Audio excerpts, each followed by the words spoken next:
আজকে আমরা হচ্ছে পরিপাক গ্রন্থি নিয়ে পড়ব। সো পরিপাক গ্রন্থি নিয়ে লাস্ট দিন আমরা যকৃৎ নিয়ে কিছু কথাবার্তা বলেছি। সো আজকেও আমরা যকৃৎই পড়ব। ফার্স্টে যকৃৎ পড়ার পর তারপর আমরা অঙ্গাণুগুলো পড়ব। সো বোর্ড এবং আমি দুইটা জিনিসই কি তোমাদের কাছে একদম ক্লিয়ার কিনা সেটা আমাকে একটু কমেন্টে জানাবে যে দুইটা জিনিসই তোমাদের কাছে একদম ক্লিয়ার কিনা। আচ্ছা, তো আমরা হচ্ছে পরিপাক গ্রন্থির মধ্যে আজকে কি পড়বো? ফার্স্টে যকৃৎ পড়বো। সো যকৃৎ তোমরা লাস্ট দিন ক্লাস করেছো, তাও আমি একটু ফার্স্ট যকৃৎটাকে রিক্যাপিচুলেশন করে নিই। যকৃৎ হচ্ছে আমাদের দেহের সবচেয়ে বড় গ্রন্থি। আমাদের দেহে যে গ্রন্থিগুলো আছে তার মধ্যে সবচেয়ে বড় গ্রন্থিকে যকৃৎ। যকৃতের ওজন প্রায় 1.5 থেকে 2 কেজি, যা আমাদের দেহের মোট ওজনের কয় পার্সেন্ট? 3 থেকে 5%। যকৃতে কত ধরনের বিক্রিয়া হয়? 500+ বিক্রিয়া হয় যকৃতের মধ্যে। তাই যকৃৎকে কি বলা হয়? যকৃৎকে তাই আমরা বলি জৈব রসায়নগার বলি আমরা যকৃৎকে, ঠিক আছে? এখন যকৃতের কথা যদি আমরা যকৃতের ছবি যদি চিন্তা করি, আমাদের যকৃৎটা কোথায় থাকে? এই হচ্ছে যে আমাদের ডায়াফ্রাম, এরকম একটা অঙ্গ থাকে যাকে আমরা বলি ডায়াফ্রাম, যা আমাদের স্কেলেটাল মাসেল বা অমসৃণ পেশি দ্বারা গঠিত। এই ডায়াফ্রামের ঠিক নিচে আমাদের এই ডান পাশে সবচেয়ে বড় অংশটি, ডান পাশে একটা বড় অংশ মিলে তাকে হচ্ছে আমাদের এই জিনিসটার নাম হচ্ছে যকৃৎ। তো যকৃতের আমাদের দুইটা খণ্ড, একটা লোবকে আমরা বলি ডান লোব, আরেকটাকে বলি আমরা বাম লোব। বা যকৃতের দুইটা মেইন খণ্ড, একটা ডান এবং বাম, দুইটা মেইন খণ্ড যকৃতের মধ্যে। আমরা একটিকে বলি ডান খণ্ড এবং আরেকটিকে বলি বাম খণ্ড। যকৃতের খণ্ডগুলোকে লোবও বলা হয়। সো আমরা একে বলি ডান লোব এবং বাম লোব। সো ডান লোবটা কি আমাদের আকারে বড়, ডান লোবটা আকারে কি আমাদের বড়। ডান লোবটা বড় হওয়ার কারণে আমাদের এই যে ডান বড়, আমাদের এই ডান লোব বড় হওয়ার কারণে কি হয়েছে? আমাদের এই ডান ফুসফুসটা, আমাদের ডান ফুসফুস বা ডান ডায়াফ্রাম, আমাদের ডান ফুসফুস বা ডান ডায়াফ্রামটা একটু উপরে উঠে যায় জায়গা করে দেওয়ার জন্য। আর আমাদের এখানে যে কিডনি বা বৃক্ক থাকে, এই বৃক্কটা একটু কি হয়? বৃক্ক আমাদের হচ্ছে নিচে নেমে যায়। বৃক্ক হচ্ছে আমাদের নিচে নেমে যায়, একটু নিচে নেমে যায় বৃক্কটা। কারণ কি? একটু বৃক্ক যদি আমাদের নিচে নেমে যায়, কারণ কি? এই ডান খণ্ডটা অনেক বড়, ডান খণ্ডটা এত বড় যে কে জায়গা দেওয়ার জন্য আমাদের একটা কম্পেনসেট করা লাগে।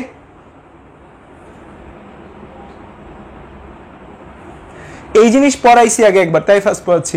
এই ডান যকৃতের খণ্ডটাকে জায়গা দেওয়ার জন্য একটু কম্পেনসেট করা লাগে, দ্যাটস ওয়াই এটা একটু নিচে নেমে যায়। দ্যাটস ওয়াই আমাদের এই যে বৃক্কটা আছে, এই বৃক্কটা, ডান বৃক্কটা একটু নিচে নেমে যায়। কোন পাশের বৃক্কটা একটু নিচে নেমে যায়?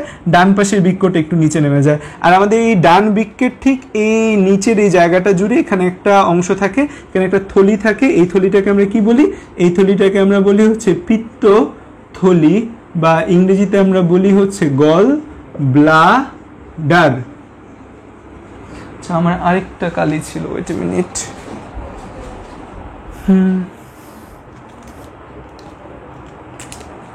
আচ্ছা, সো তোমরা লাস্ট দিন একটা জিনিস তোমাদের বুঝিয়েছিলাম, বাট বারবার নেট চলে যাওয়ার কারণে, নানা ডিস্টার্বের কারণে তোমরা জিনিসটা বুঝতে পারোনি ভালো মতো। আমি এই জিনিসটা আবার আজকে তোমাদের একটু বোঝানোর চেষ্টা করি। সেটি হচ্ছে আমাদের এই যে যকৃৎ নালীগুলা মিলে কি তৈরি হয়, সেই যে কনসেপ্টটা আছে। ওকে, তো আমাদের তো হচ্ছে এই ডান পাশে থাকে হচ্ছে যকৃৎ, মেইনলি ডান থেকে বামের দিকে আমাদের যায় কে? ডান থেকে বাম যকৃৎ। আর এই বামের এই জায়গায় কি থাকে? বামের এই জায়গায় থাকে হচ্ছে এই রকম করে আমাদের পাকস্থলী। তো পাকস্থলী থাকার পরে পাকস্থলীটা পরবর্তী যে অংশ, সেই পরবর্তী অংশের নাম আমরা কি জানি? পাকস্থলীর পরবর্তী যে অংশটা থাকে আমাদের অন্ত্রে, সেই অংশটাকে আমরা বলি হচ্ছে কি? সেই অংশটাকে আমরা বলি ডিউডেনাম। সো এই যে ডিউডেনাম আছে, এই ডিউডেনামটা আমাদের যুক্ত থাকে। ডিউডেনামের সাথে কি যুক্ত থাকে? ডিউডেনামের সাথে এই আমাদের একটা অঙ্গ যুক্ত থাকে, যেটা পাতার মতো দেখতে। এই অঙ্গটাকে আমরা কি বলি? পাতার মতো যে অঙ্গটা দেখতে, এই অঙ্গটা পুরোপুরি একটা মাংসলো একটা অঙ্গ। একে আমরা বলি অগ্নাশয় বা প্যানক্রিয়াস বলি আমরা এই জিনিসটাকে। এই অগ্নাশয় বা প্যানক্রিয়াসের মাথাটা যুক্ত থাকে এই ডিউডেনামের সাথে। আর লেজ যুক্ত থাকে আমাদের কার সাথে? এই স্প্লিন বা প্লিহার সাথে। এটাকে আমরা কি বলি? এটাকে আমরা বলি স্প্লিন, বা এটা আরেকটা নাম কি? এটা আরেকটা নাম হচ্ছে প্লিহা। সো এটাকে আমরা বলি স্প্লিন বা প্লিহা বলি এই জিনিসটাকে আমরা, ঠিক আছে? সো এখন হচ্ছে যে আমাদের এই কনসেপ্টটা আমাদের দাঁড়ালো। এবার আসো যে আমরা ছবিটা তোমাদের একটু দেখানোর চেষ্টা করি যে কিভাবে কি হয়। আমি এই জায়গাটা একটু মুছে দিলাম, আমি জাস্ট ডিউডেনামটা রাখলাম। সো তোমরা লাস্ট দিন বুঝেছো অনেকে, আজকে আবার একটু খেয়াল করো, তাহলে আশা করি তোমাদের একদম এই কনসেপ্টটা নিয়ে আর কখনোই কোনো দিন ঝামেলা লাগবে না। এবং আমি চাই আমার প্রত্যেকটি স্টুডেন্ট তারা যেন ভবিষ্যতে খুব ভালো স্টুডেন্ট পড়াতে পারে। তো দেখো এই ডান আর বাম খণ্ড, ডান খণ্ড থেকে একটা নালী বের হয়, যাকে আমরা বলি কি, ডান খণ্ড থেকে যে নালী বের হয় তাকে আমরা বলি ডান যকৃৎ নালী। বাম খণ্ড থেকে একটা নালী বের হয়, বাম খণ্ড থেকে যে নালীটা বের হয় সেই নালীটাকে আমরা কি বলি, সেই নালীটাকে আমরা বলি হচ্ছে বাম যকৃৎ নালী। সো ডান খণ্ড থেকে ডান যকৃৎ নালী, বাম খণ্ড থেকে বাম যকৃৎ নালী, দুটো যকৃৎ নালী বের হয়। দুটো যকৃৎ নালী মিলে যে নালীটা তৈরি হয় তার নাম হচ্ছে আমাদের অভিন্ন যকৃৎ নালী। তাকে আমরা কি বলি, অভিন্ন যকৃৎ নালী বলি আমরা। তারপর হয় কি, আমাদের এই যে গল ব্লাডার বা পিত্তথলি রয়েছে, সেই পিত্তথলি থেকে একটা নালী বের হয়।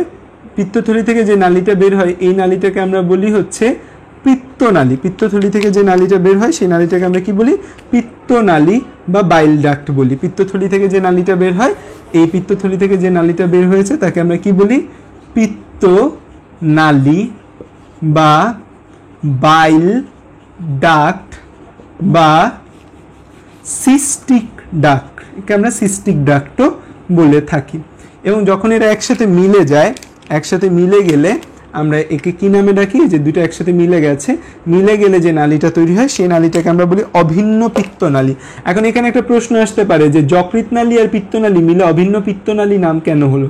কারণ হচ্ছে কি, এখানে যে এই নালীটার মধ্যে দিয়ে যে উপাদানগুলা যাতায়াত করে, যে উপাদানগুলা এই নালীটার মাঝখান দিয়ে যাতায়াত করে, সেই উপাদানগুলো মেইনলি পিত্তরস জাতীয় পদার্থ।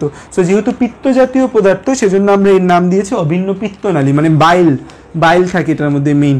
আর এই যে আমাদের অগ্নাশয় আছে, অগ্নাশয়ের এখানে এই যে নালীটা, এই নালীটাকে আমরা বলি, অগ্নাশয়ের এখানে যে নালীটা থাকে এই নালীটাকে আমরা বলি প্রধান অগ্নাশয় নালী।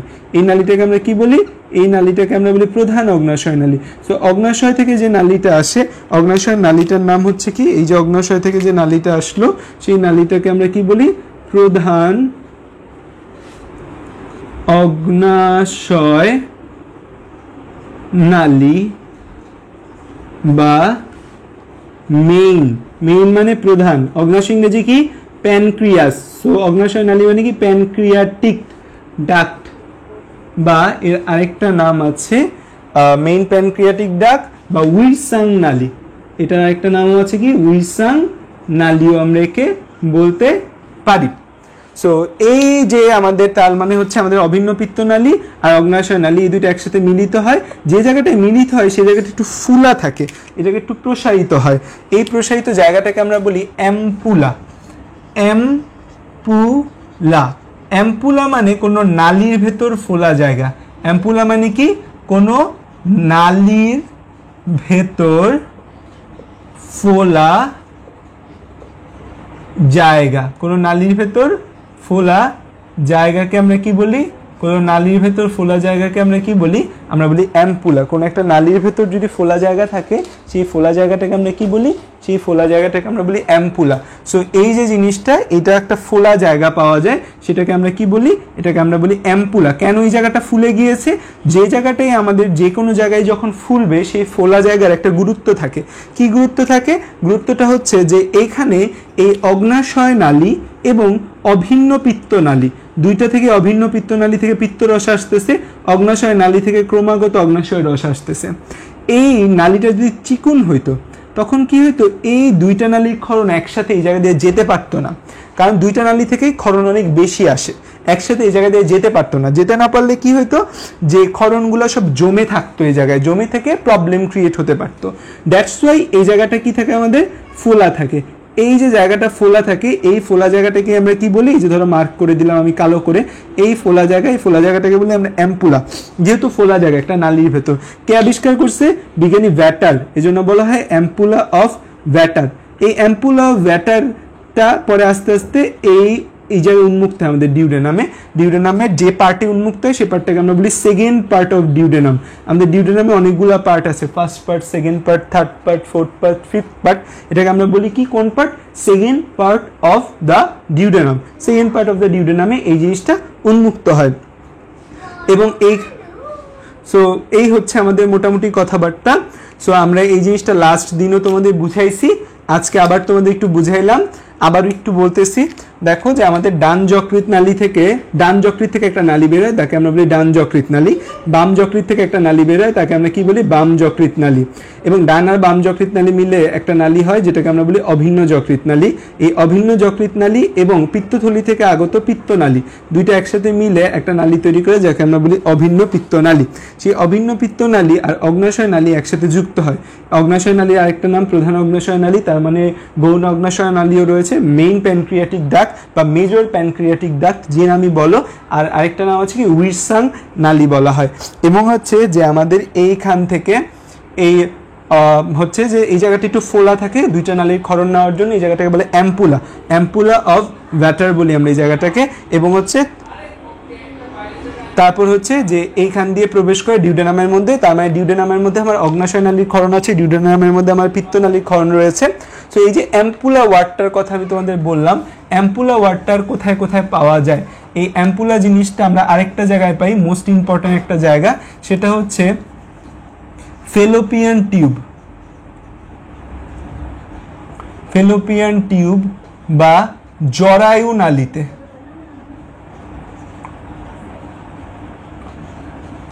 ফিমেলের যে ফেলোপিয়ান টিউব বা জরায়ু নালী থাকে সেই জায়গায়ও আমরা একটা অ্যাম্পুলা পাই। ফিমেলের ফেলোপিয়ান টিউব বা জরায়ুতে আমরা একটা অ্যাম্পুলা পাই।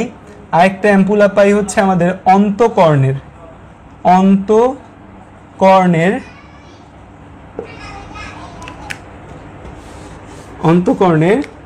সেমিসার্কুলার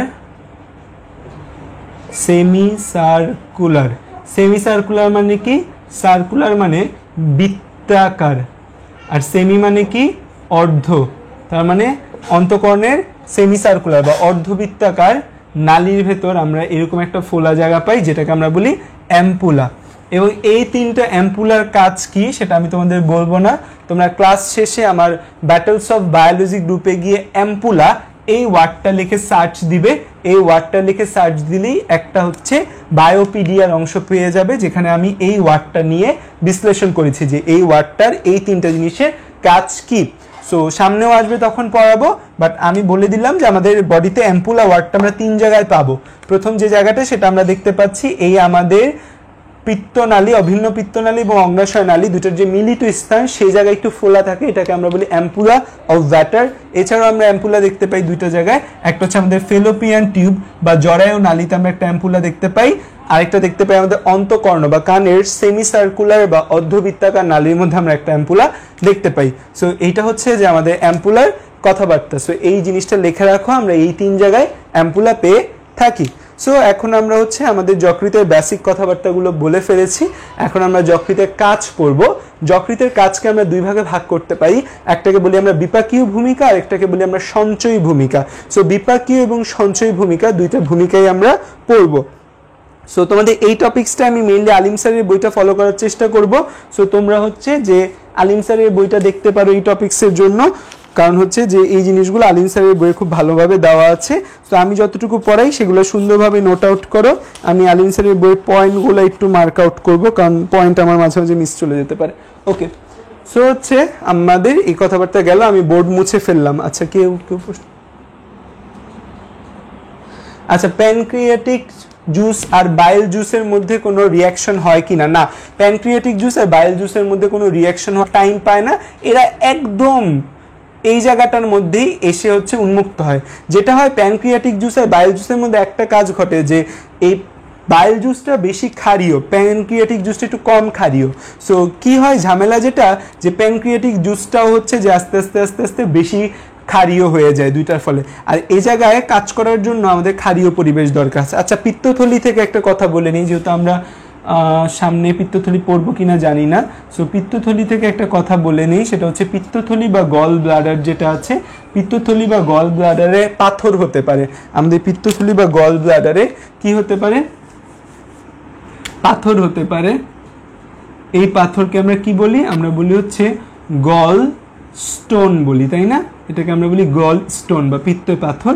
এই পিত্তে পাথরটা মেইনলি কোলেস্টেরল টাইপ পাথর হয়। আমাদের যে পিত্তে পাথর হয় সেটা হচ্ছে কোলেস্টেরল টাইপের, মানে হচ্ছে আমাদের কোলেস্টেরল জমা হয়ে এই পাথরটা হয় মেইনলি আমাদের গল স্টোন বা পিত্তে পাথর যেটা হয়। এবং গল স্টোন বা পিত্ত পাথর অনেক বড় সড়ো সাইজের হতে পারে।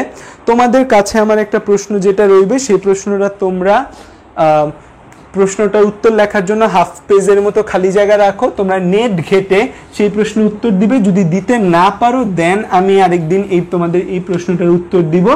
সো প্রশ্নটা হচ্ছে যে আমাদের পিত্তথলি থেকে ধরো পিত্তরস, আমাদের পিত্তরস তো আমরা জানি যে চর্বি জাতীয় খাবার হজমে সাহায্য করে।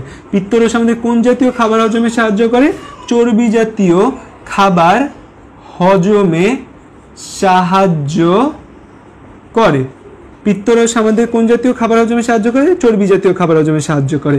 কিন্তু যাদের ক্ষেত্রে আমরা পিত্তথলি অপসারণ করি, যাদের ক্ষেত্রে আমরা পিত্তথলি অপসারণ করি, তারা কিভাবে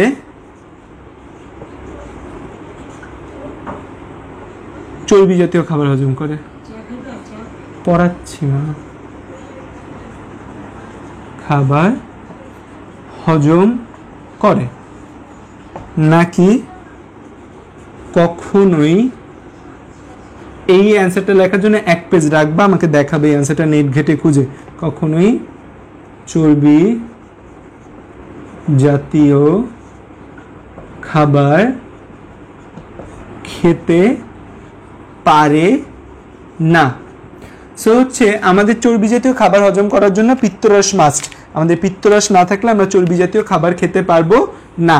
সো আমাদের যাদের পিত্তে পাথর হয় তাদের এই পিত্তথলি ফেলে দেওয়া হয়। সো পিত্তথলি যদি আমি ফেলে দেই তখন কি আমরা চর্বি জাতীয় খাবার হজম করতে পারবো কি পারবো না? সো এই জিনিসটা আমাদের জানতে হবে। এত প্রশ্ন কেন?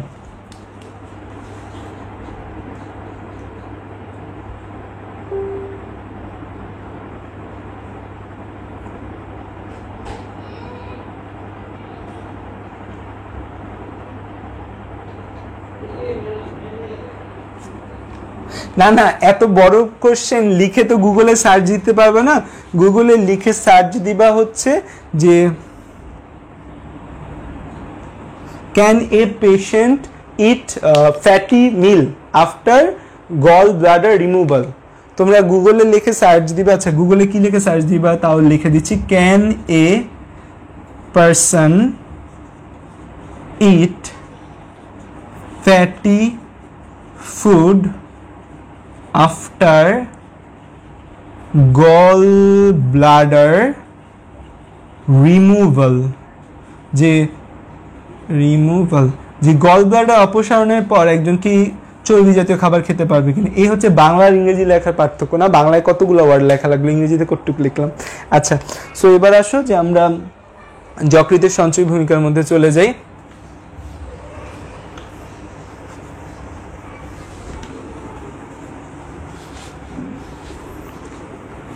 সো এই প্রশ্নের উত্তর কালকে আমাকে জানাবা। কালকে না, আজকে যদি পারো জানো। আজকে তো ক্লাস নিতে নিতেই রাত হয়ে যাবে। হ্যাঁ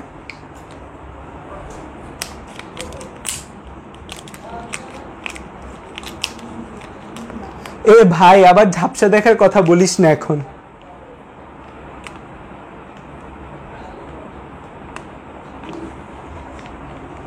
কে ঝাপসা দেখতেছো?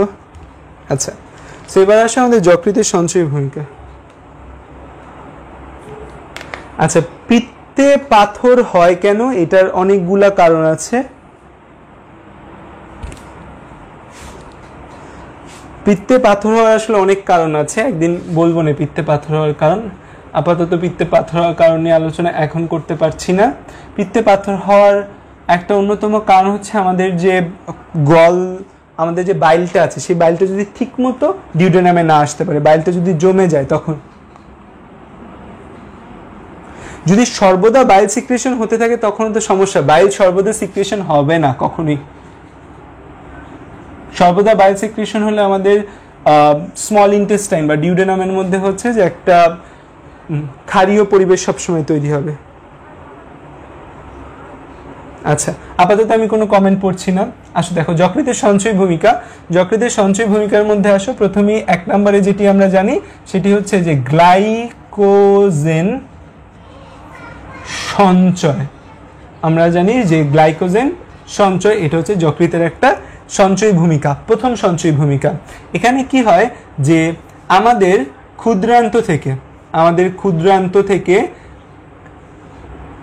ক্ষুদ্রান্তে খাবার হজম হয়। আমরা জানি যে আমাদের ক্ষুদ্রান্তে কি হয়, খাবার হজম হয়। ক্ষুদ্রান্ত থেকে কোন জাতীয় খাবার?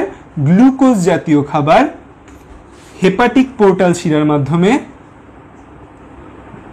হেপাটিক পোর্টাল লাস্ট দিন বুঝাইছি হেপাটিক পোর্টাল শিরা কি। হেপাটিক পোর্টাল শিরার মাধ্যমে কোথায় চলে আসে? গ্লুকোজটা যকৃতে চলে আসে। ঠিক আছে, আমাদের ক্ষুদ্রান্তে খাবার হজম হয়, হজম না খাবার শোষণ হয়।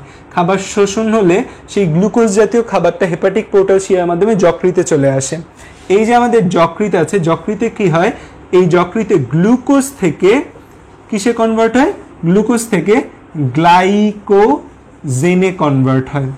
গ্লুকোজটা আমাদের নিশ্চয়ই আলফা ডি গ্লুকোজ, কারণ আমরা জানি যে গ্লুকোজ থেকে গ্লাইকোজেন কনভার্ট হতে গেলে সেখানে আলফা ডি গ্লুকোজ দরকার হয়, এবং এখানে যে বন্ধনগুলো থাকে সেই বন্ধনগুলো কি? আলফা 1,4 অ্যান্ড আলফা 1,6 বন্ধন থাকে। সো তোমরা আজকে এই ক্লাসের পর অবশ্যই আমার 3rd অধ্যায় গ্লাইকোজেনের উপর একটা ভিডিও ইউটিউবে দেওয়া আছে, আমি লিঙ্কটা তোমাদের দিয়ে দিব, সেই ইউটিউবে ভিডিওটা দেখে নিবে। সো আমাদের আলফা ডি গ্লুকোজ থেকে আমাদের গ্লাইকোজেনে কনভার্ট হচ্ছে। এই যে গ্লুকোজ থেকে গ্লাইকোজেনে কনভার্ট হয়, গ্লুকোজ থেকে গ্লাইকোজেনে কনভার্ট হওয়ার জন্য একটা হরমোনের প্রয়োজন হয়, যে হরমোনটাকে আমরা কি বলি? ইনসুলিন। সেই ইনসুলিনটা কোথা থেকে আসে? সেই ইনসুলিনটা আসে আমাদের প্যানক্রিয়াস বা অগ্ন্যাশয়ের কোন কোষ থেকে? বিটা কোষ থেকে ইনসুলিনটা আসে। ইনসুলিন না আসলে কি হবে, কম আসলে কি হবে, এটা নিয়ে একদম ফার্স্ট ক্লাস আমি বিস্তারিত বলেছি। সো এটা নিয়ে আমি এখন বলবো না। তার মানে দেখো এখানে আমরা গ্লুকোজ থেকে কি তৈরি করছি? আমরা এখানে গ্লুকোজ থেকে গ্লাইকোজেন তৈরি করছি। তোমরা অলওয়েজ মনে রাখবা যে কোনো জিনিস তৈরি মানে জেনেসিস, হ্যাঁ, আর ভাঙা মানে জেনেসিস বা পয়েসিস। পয়েসিস কথাটা আমরা রক্তের ক্ষেত্রে ইউজ করি, যে রক্ত তৈরি করাকে আমরা পয়েসিস বলি। আর যে কোনো জিনিস ভাঙা, কোনো জিনিস তুমি ভাঙছো, ভাঙাকে বলা হয় লাইসিস। তার মানে যে কোনো জিনিস তৈরি কি? জেনেসিস। আর যে কোনো জিনিস ভাঙা মানে কি? যে কোনো জিনিস ভাঙা মানে লাইসিস। সো এই যে আমাদের গ্লুকোজ তৈরিকে আমরা কি বলবো? গ্লুকোজ তৈরিকে আমরা এই গ্লুকোজ থেকে গ্লাইকোজেন তৈরি করব। তার মানে আমি কি তৈরি করছি? গ্লাইকোজেন তৈরি করছি। যে কোনো জিনিস তৈরিকে আমরা কি বলি? জেনেসিস। গ্লাইকোজেন তৈরিকে কি বলবো আমরা? গ্লাইকোজেনেসিস। দেখো যে কোনো জিনিস তৈরি মানে কি? জেনেসিস। গ্লাইকোজেন তৈরিকে আমরা কি বলবো? Glycogenesis. So alpha D glucose থেকে গ্লাইকোজেন তৈরিকে আমরা কি বলছি? গ্লাইকোজেনেসিস। আমাদের এই প্রসেসটার নাম গ্লাইকোজেনেসিস। যে কোনো জিনিস তৈরি করাকে আমরা কি বলি? জেনেসিস। তো গ্লুকোজ থেকে গ্লাইকোজেন তৈরিকে আমরা কি বলি? গ্লাইকোজেনেসিস।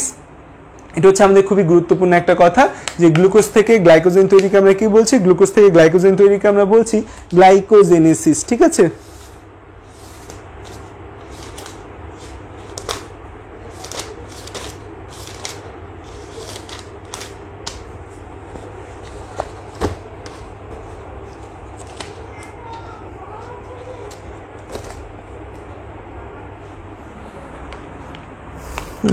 তো এটা হচ্ছে আমাদের প্রথম কথা। তো গ্লুকোজ থেকে গ্লাইকোজেন সঞ্চয় আমরা শিখলাম। 2 নম্বর যে জিনিসটা সেটা হচ্ছে রক্ত সঞ্চয়। আমাদের রক্ত সঞ্চয় হয় আমাদের গ্লুকোজ থেকে গ্লাইকোজেন, আমাদের রক্ত সঞ্চয়টা হচ্ছে, এছাড়াও আমাদের বডিতে রক্ত সঞ্চয় কাজটা যকৃৎ করে থাকে। আমাদের দেহে নর্মালি প্রচুর পরিমাণে রক্ত রয়েছে। আমাদের দেহে প্রায় 5 থেকে 6 লিটার রক্ত সারা দেহে সার্কুলেট করতে থাকে। সো নর্মালি আমাদের দেহে রক্তের সংকট পড়ে না। তাও আমাদের যকৃৎ কি করে? আমাদের যকৃৎ প্রায় 1500 ঘন সেন্টিমিটার ব্লাড সে জমা রাখে। কেন সে 1500 ঘন সেন্টিমিটার রক্ত জমা রাখে?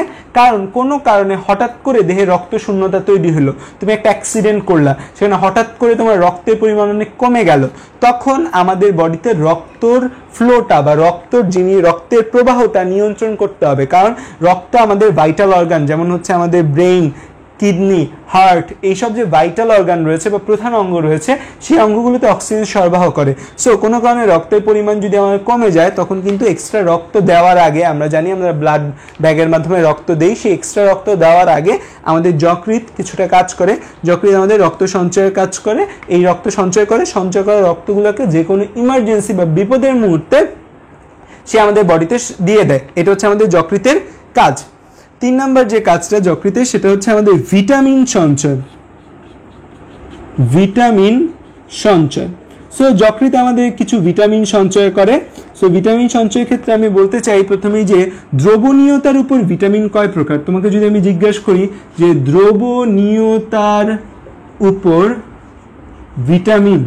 দ্রবণীয়তার উপর ভিটামিন 2 প্রকার, একটা হচ্ছে পানিতে দ্রবণীয়, আর একটা হচ্ছে চর্বিতে দ্রবণীয়। পানিতে দ্রবণীয় ভিটামিন আর চর্বিতে দ্রবণীয় ভিটামিন। পানিতে দ্রবণীয়, দেখো পানি মানেই হচ্ছে কি ওয়াটার, পানি মানে কি ওয়াটার না, তো এই জন্য আমরা মনে রাখবো WBC দ্বারা। WBC দ্বারা কি বোঝাচ্ছে?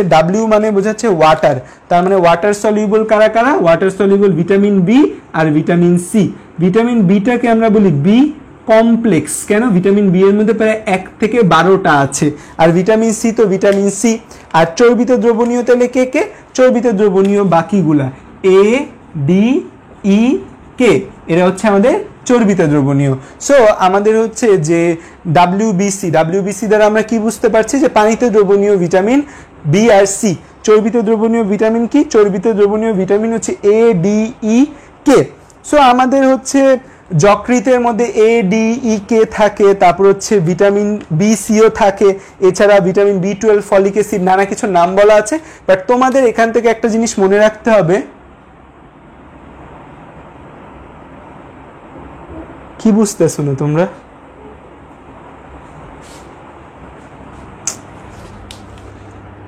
কি বুঝছো না?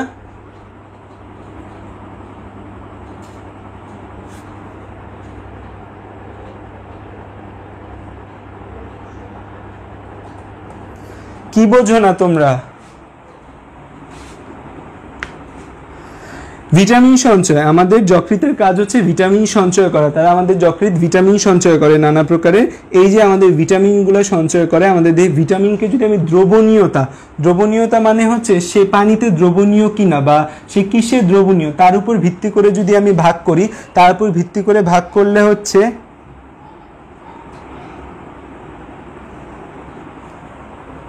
তার উপর ভিত্তি করে যদি আমরা ভাগ করি, তার উপর ভিত্তি করে ভাগ করলে আমরা 2 ভাগে ভাগ করতে পারি, একটা পানিতে দ্রবণীয় আর একটা চর্বিতে দ্রবণীয়।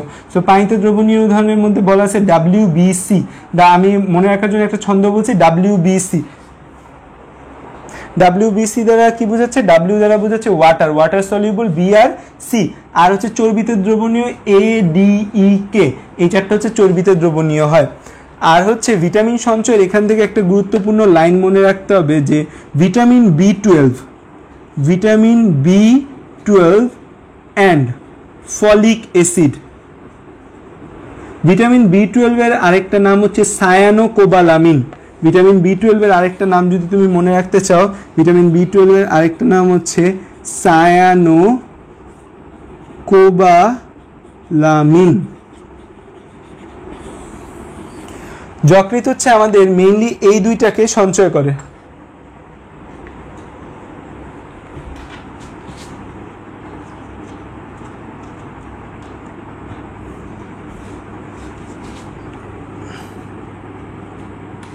আচ্ছা তোমরা আগে কথা শোনো, আমি তোমাদের কথা বলার জন্য টাইম দিব। দেখো, সো ভিটামিন B12 এর আরেক নাম হচ্ছে সায়ানোকোবালামিন, আরেকটা হচ্ছে আমাদের ফলিক অ্যাসিড। ভিটামিন B12 আর ফলিক অ্যাসিড এই দুইটা একসাথে একটা গুরুত্বপূর্ণ কাজ করে। Vitamin B12 and folic acid দুইটা একসাথে একটা কাজ হচ্ছে, vitamin B12 and folic acid দুজন একসাথে আমাদের ইরাইথ্রোপয়েসিস হেল্প করে। কিসে হেল্প করে? ইরাইথ্রোপয়েসিস। ইরাইথোপয়েসিস জিনিসটা খুব ইম্পর্টেন্ট একটা জিনিস, আমাদের দেহের জন্য খুবই গুরুত্বপূর্ণ একটা জিনিস। পয়েসিস মানে আমরা জানি তৈরি করা, পয়েসিস মানে আমরা কি বলেছি একটু আগে, তৈরি করা। ইরাইথো কথাটা এসেছে ইরাইথোসাইট, ইরাইথোসাইট, ইরাইথোসাইট মানে আরবিসি, ইরাইথোসাইট মানে কি আরবিসি। সো এই vitamin B12 and folic acid দুইটা আমাদের আরবিসি তৈরিতে ভূমিকা রাখে, দুইটা আমাদের কিসে ভূমিকা রাখে, আরবিসি তৈরিতে ভূমিকা রাখে এই ভিটামিন B12 আর ফলিক অ্যাসিড। সো এই দুইটা ভিটামিনও আমাদের যকৃৎ কি করে, সঞ্চয় করে। সো এগুলো হচ্ছে আমাদের সব যকৃতের সঞ্চয় ভূমিকা। আমি যদি আবার একবার রিক্যাপ করি, সেটা হচ্ছে দেখো আমাদের গ্লাইকোজেন, যকৃতের সঞ্চয় ভূমিকার মধ্যে যকৃতের সবচেয়ে বড় সঞ্চয় ভূমিকা হচ্ছে গ্লাইকোজেন সঞ্চয় করা। আমাদের যকৃৎ গ্লাইকোজেন সঞ্চয় করে। আমাদের ক্ষুদ্রান্তে খাবার পরিপাক হয় এবং পরিপাক শেষে খাবারকে আমরা শোষণ করি। খাবার শোষণ করা বলতে বোঝায় যে রক্তনালী থেকে খাবারটা, পরিপাক নালী থেকে খাবারটা রক্তনালীতে চলে যাওয়াকে আমরা খাবার শোষণ বলি। সো খাবার শোষণের মধ্যে এখানে কোন খাবারটা শোষিত হয়, গ্লুকোজ শোষিত হয়।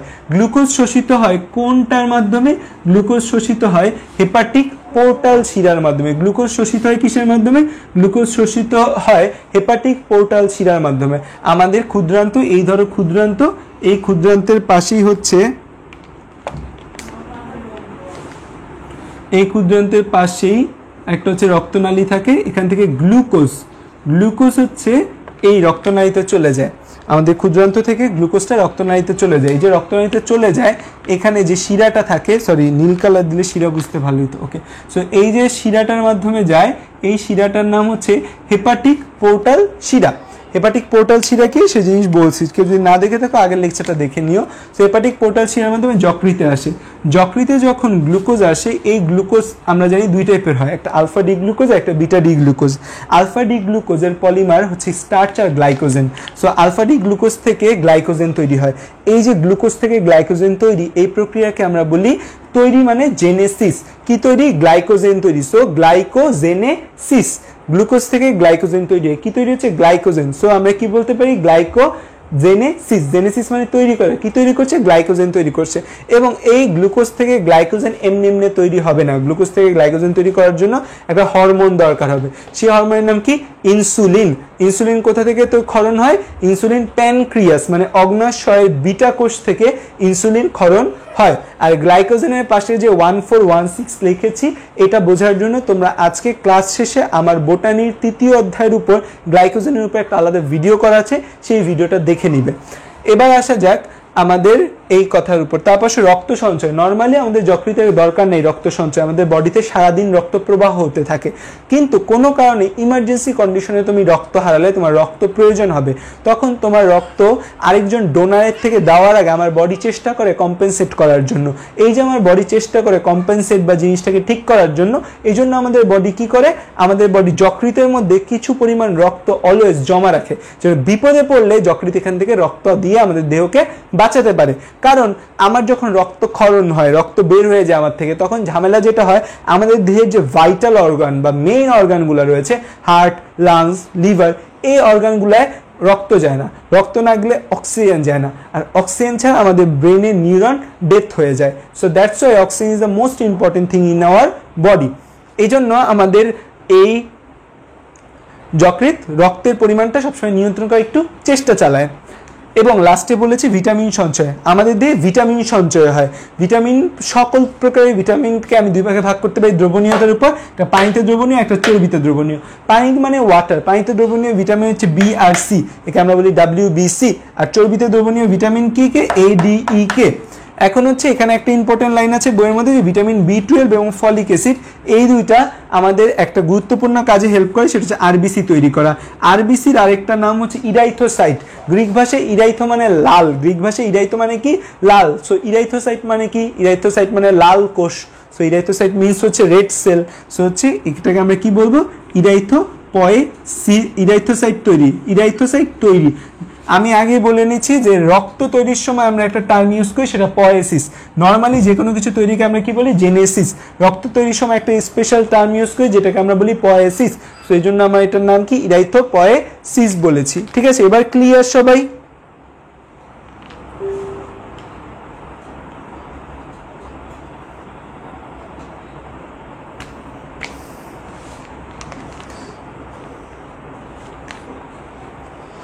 আশা করি এবার সবাই ক্লিয়ার।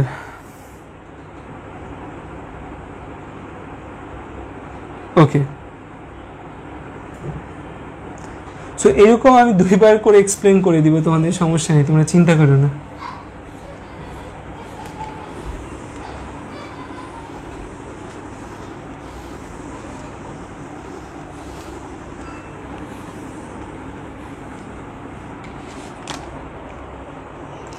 ওকে, তো আমরা 3টা সঞ্চয় ভূমিকা পড়লাম। তারপর যে সঞ্চয় ভূমিকাগুলো আছে, একটা হচ্ছে যে পিত্ত সঞ্চয়, চর্বি অ্যামাইনো অ্যাসিড সঞ্চয়, মিনারেল সঞ্চয়। 4 নাম্বারটা হচ্ছে আমাদের পিত্ত রস সঞ্চয়। পিত্তরস সঞ্চয় না বলে এটাকে পিত্তরস তৈরি বলাটা বেটার। তৈরি ও সঞ্চয়, আমাদের যকৃতে পিত্তরস তৈরি হয়, তৈরি হওয়ার পর কি সাথে সাথেই ও পিত্তথলিতে পাঠিয়ে দিতে পারে? সাথে সাথেই তো পিত্তথলিতে পাঠাতে পারে না, পিত্তথলিতে পাঠাতে একটু টাইম লাগে না? সো যে টাইমটা লাগে সেই টাইমে কিছু পরিমাণে পিত্তরস যকৃতের সঞ্চয় থাকে। বা যকৃতের মেইন কাজ কি? পিত্তথলিতে পিত্তরসটাকে পাঠানো, পিত্তরস উৎপাদন করা যকৃতের কাজ।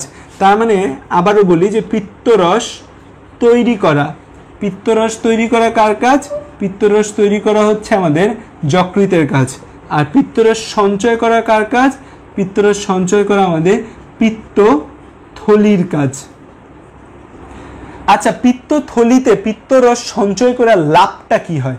ধরো পিত্তথলিতে পিত্তরস সঞ্চয় করার লাভ কি?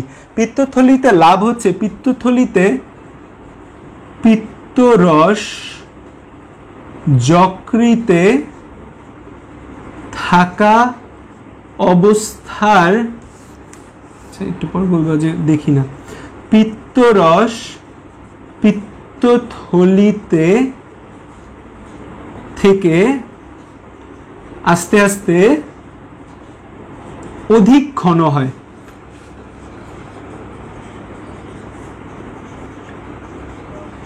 মানে হচ্ছে পিত্তরসটা পিত্তথলিতে যখন থাকে, পিত্তথলিতে থাকা অবস্থায় পিত্তরসটা অধিক ঘন হয়। তার মানে কি হয়? পানি কমে যায় না? এই পানি কমে। সো পিত্তরস যত ঘন তত কার্যকারিতা বেশি। পিত্তরসের ক্ষেত্রে তাহলে আমি কি বলতে পারি? যত ঘন তত কার্যকারিতা বেশি। পিত্তরস আমাদের যত ঘন তত কার্যকারিতাও কি বেশি হয় পিত্তরসের ক্ষেত্রে। পিত্তরস যত ঘন, পিত্তরসের ক্ষেত্রে কার্যকারিতা তত বেশি হয়। সো আমাদের যকৃতে যে পিত্তরস থাকে, যকৃতের পিত্তরসের মধ্যে পানির পরিমাণ অনেক বেশি থাকে। এই পিত্তথলিতে হয় কি? পিত্তরসের পানিগুলো সব শোষিত হয়ে যায়। সো পিত্তরসের পানির পরিমাণ কমে যায়। পিত্তরসের পানির পরিমাণ যদি কমে যায়, তার মানে কি একটা জায়গায় পানি যদি কম থাকে সেই জিনিস ঘন বেশি, সো পিত্তরস ঘন বেশি হয়ে যায় এবং ঘন পিত্তরস আমাদের বেশি কার্যকারী হয়। সো এটা হচ্ছে পিত্তথলিতে সঞ্চয় করার আরেকটা উপকারিতা। পিত্তথলিতে সঞ্চয় করলে আমাদের কি হয়? পিত্তরসটা অধিক ঘন হবে। নর্মালি পিত্তরস যতটা ঘন তার থেকে পিত্তথলিতে পিত্তরস কি হয়ে যায়? আরো বেশি ঘন হয়ে যায়। যত বেশি ঘন তত কার্যকারিতা বেশি। পিত্তরসের উপাদান কি কি, এগুলা নিয়ে আমরা নেক্সটে আলোচনা করব।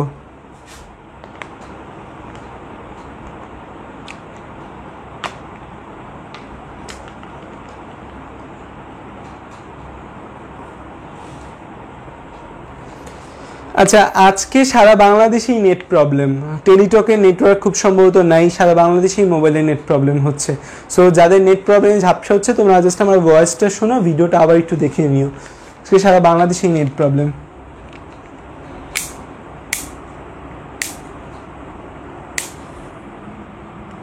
পিত্তরসের কাজ কি? পিত্তরসের কাজ হচ্ছে আমাদের, আচ্ছা পিত্তরসের কাজ তো এখানে বলি যে পিত্তরসের কাজ কি।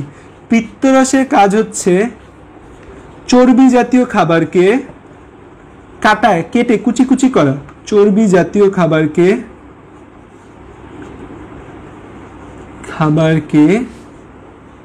ছোট ছোট টুকরা করা। মানে সহজ ভাষায়, এই ধরো চর্বি জাতীয় একটা বড় খাবার, পিত্তরস করে কি? এটার উপরে গিয়ে এই চর্বি জাতীয় খাবারটাকে কেটে ছোট করে, ছোট ছোট সাবানের ফেনায় পরিণত করে। চর্বি জাতীয় খাবারকে ছোট ছোট সাবানের ফেনায় পরিণত করে, মানে এত ছোট পরিণত করে, সাবানের ফেনায় পরিণত করে। কারণ হচ্ছে আমরা যে খাবার খাই সেই খাবারের মধ্যে শর্করা জাতীয় খাবার মুখে পরিপাক হয়, আমিষ জাতীয় খাবার কিছুটা পাকস্থলীতে পরিপাক হয়, বাট চর্বি জাতীয় খাবার তেমনভাবে কোথাও পরিপাক হয় না। তো চর্বি জাতীয় খাবার একদম পুরো আনডাইজেস্টেড অবস্থায়, অপরিপাক অবস্থায় চলে যায় আমাদের ক্ষুদ্রান্তে। চর্বি জাতীয় খাবারের উপর যে এনজাইমগুলো কাজ করে, যেমন লাইপেজ, ভয় পাওয়ার কিছু নেই, নেক্সট দিন আমরা পড়াবো এনজাইম কোনটা কি কাজ করে। এই যে এনজাইম আছে, এই এনজাইমটা এত বড় চর্বিকণের উপর কাজ করতে পারে না, তখন এই পিত্তরস এসে খাবারটাকে ছোট ছোট ছোট ছোট ছোট ছোট টুকরায় পরিণত করে। এই যে খাবারটাকে ছোট ছোট টুকরায় পরিণত করা, এই জিনিসটা হচ্ছে আমাদের এই পিত্তরসের কাজ। এবং এই যে কাজটা, এই কাজটাকে হচ্ছে আমরা বলি ইমালসিফিকেশন।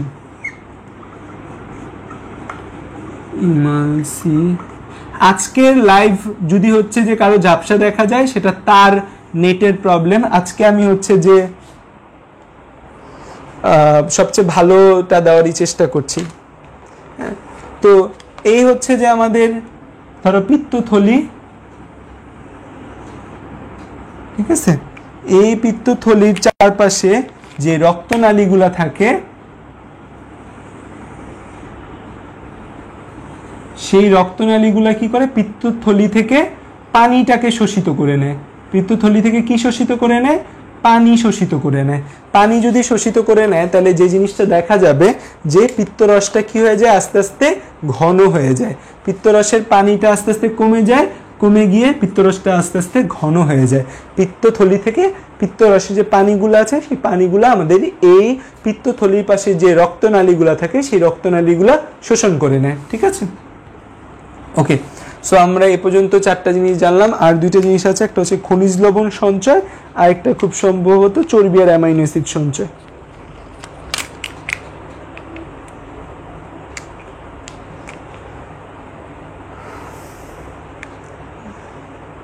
যারা লিখছে তাদের আমরা একটু 30 সেকেন্ড সময় দিলাম লেখার জন্য।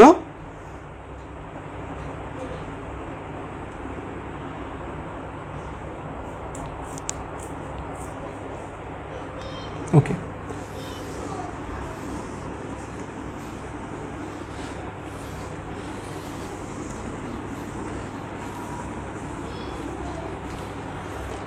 এবার আসো যে আমরা 5 নাম্বার জিনিস সঞ্চয় ভূমিকার মধ্যে হচ্ছে চর্বি ও অ্যামাইনো অ্যাসিড সঞ্চয়।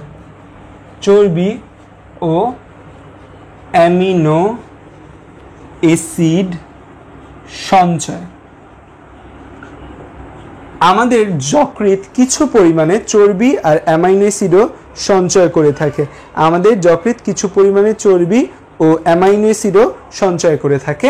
এই আমাদের যকৃতের এটাও একটা অন্যতম কাজ, কিছু পরিমাণে চর্বি এবং অ্যামাইনো অ্যাসিড আমাদের যকৃৎ জমা রাখে। তো এই যে চর্বি এবং অ্যামাইনো অ্যাসিড যকৃৎ জমা রাখে, এই জমা রাখার ফলে যকৃৎ পরবর্তীতে এই চর্বি এবং অ্যামাইনো অ্যাসিডগুলোকে ব্যবহার করতে পারে। সো এখানে কিছু পরিমাণে জমা রাখে। ঠিক আছে, কিভাবে জমা রাখে তাও আমরা দেখব একটু পর। আমাদের বিপাকীয় ভূমিকার মধ্যে এই জিনিসটা আছে, কিছু পরিমাণে জমা রাখে। আর 6 নাম্বার যেটা হচ্ছে, সেটা হচ্ছে কি খনিজ লবণ সঞ্চয়।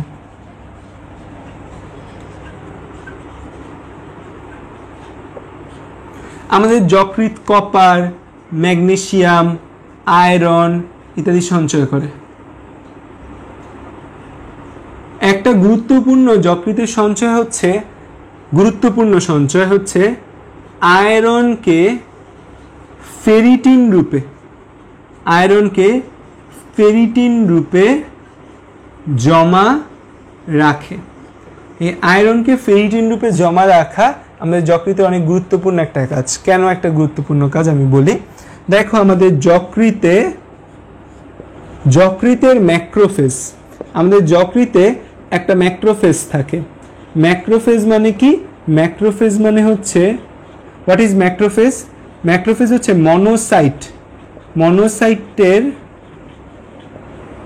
রূপান্তরিত মনোসাইট, মানে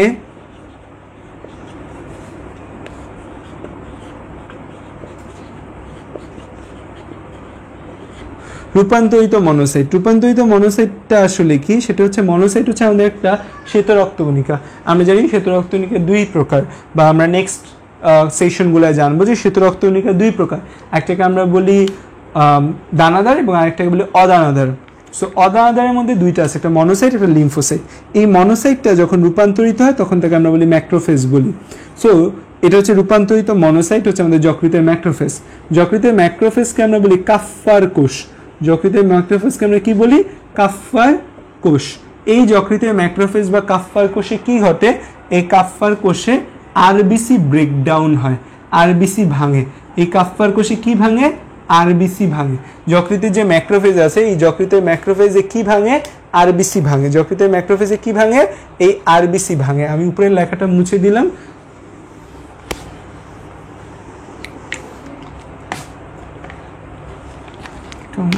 যকৃতের ম্যাক্রোফেজে কি ভাঙে? কাফ্ফার কোষে কি ভাঙে?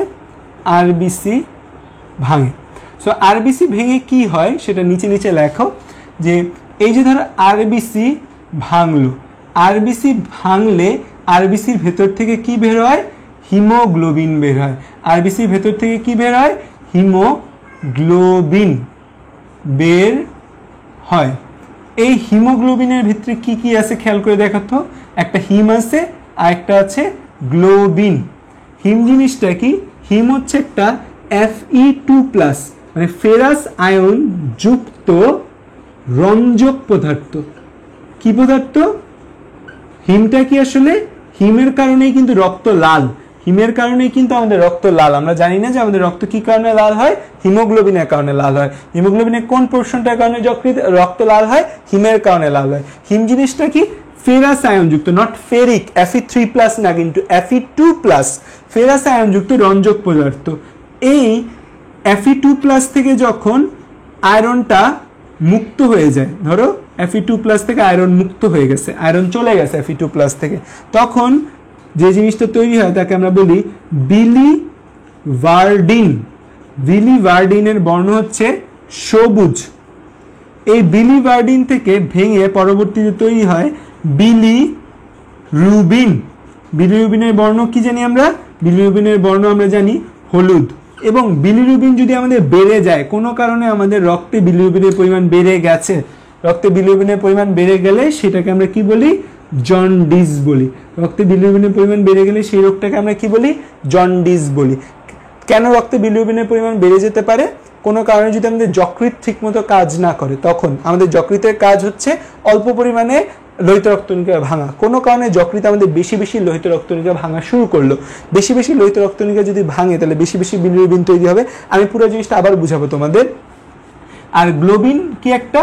গ্লোবিন একটা প্রোটিন। গ্লোবিনটা থেকে তৈরি হয় অ্যামাইনো অ্যাসিড তৈরি হয়, যা আবার প্রোটিন তৈরিতে ভূমিকা রাখে।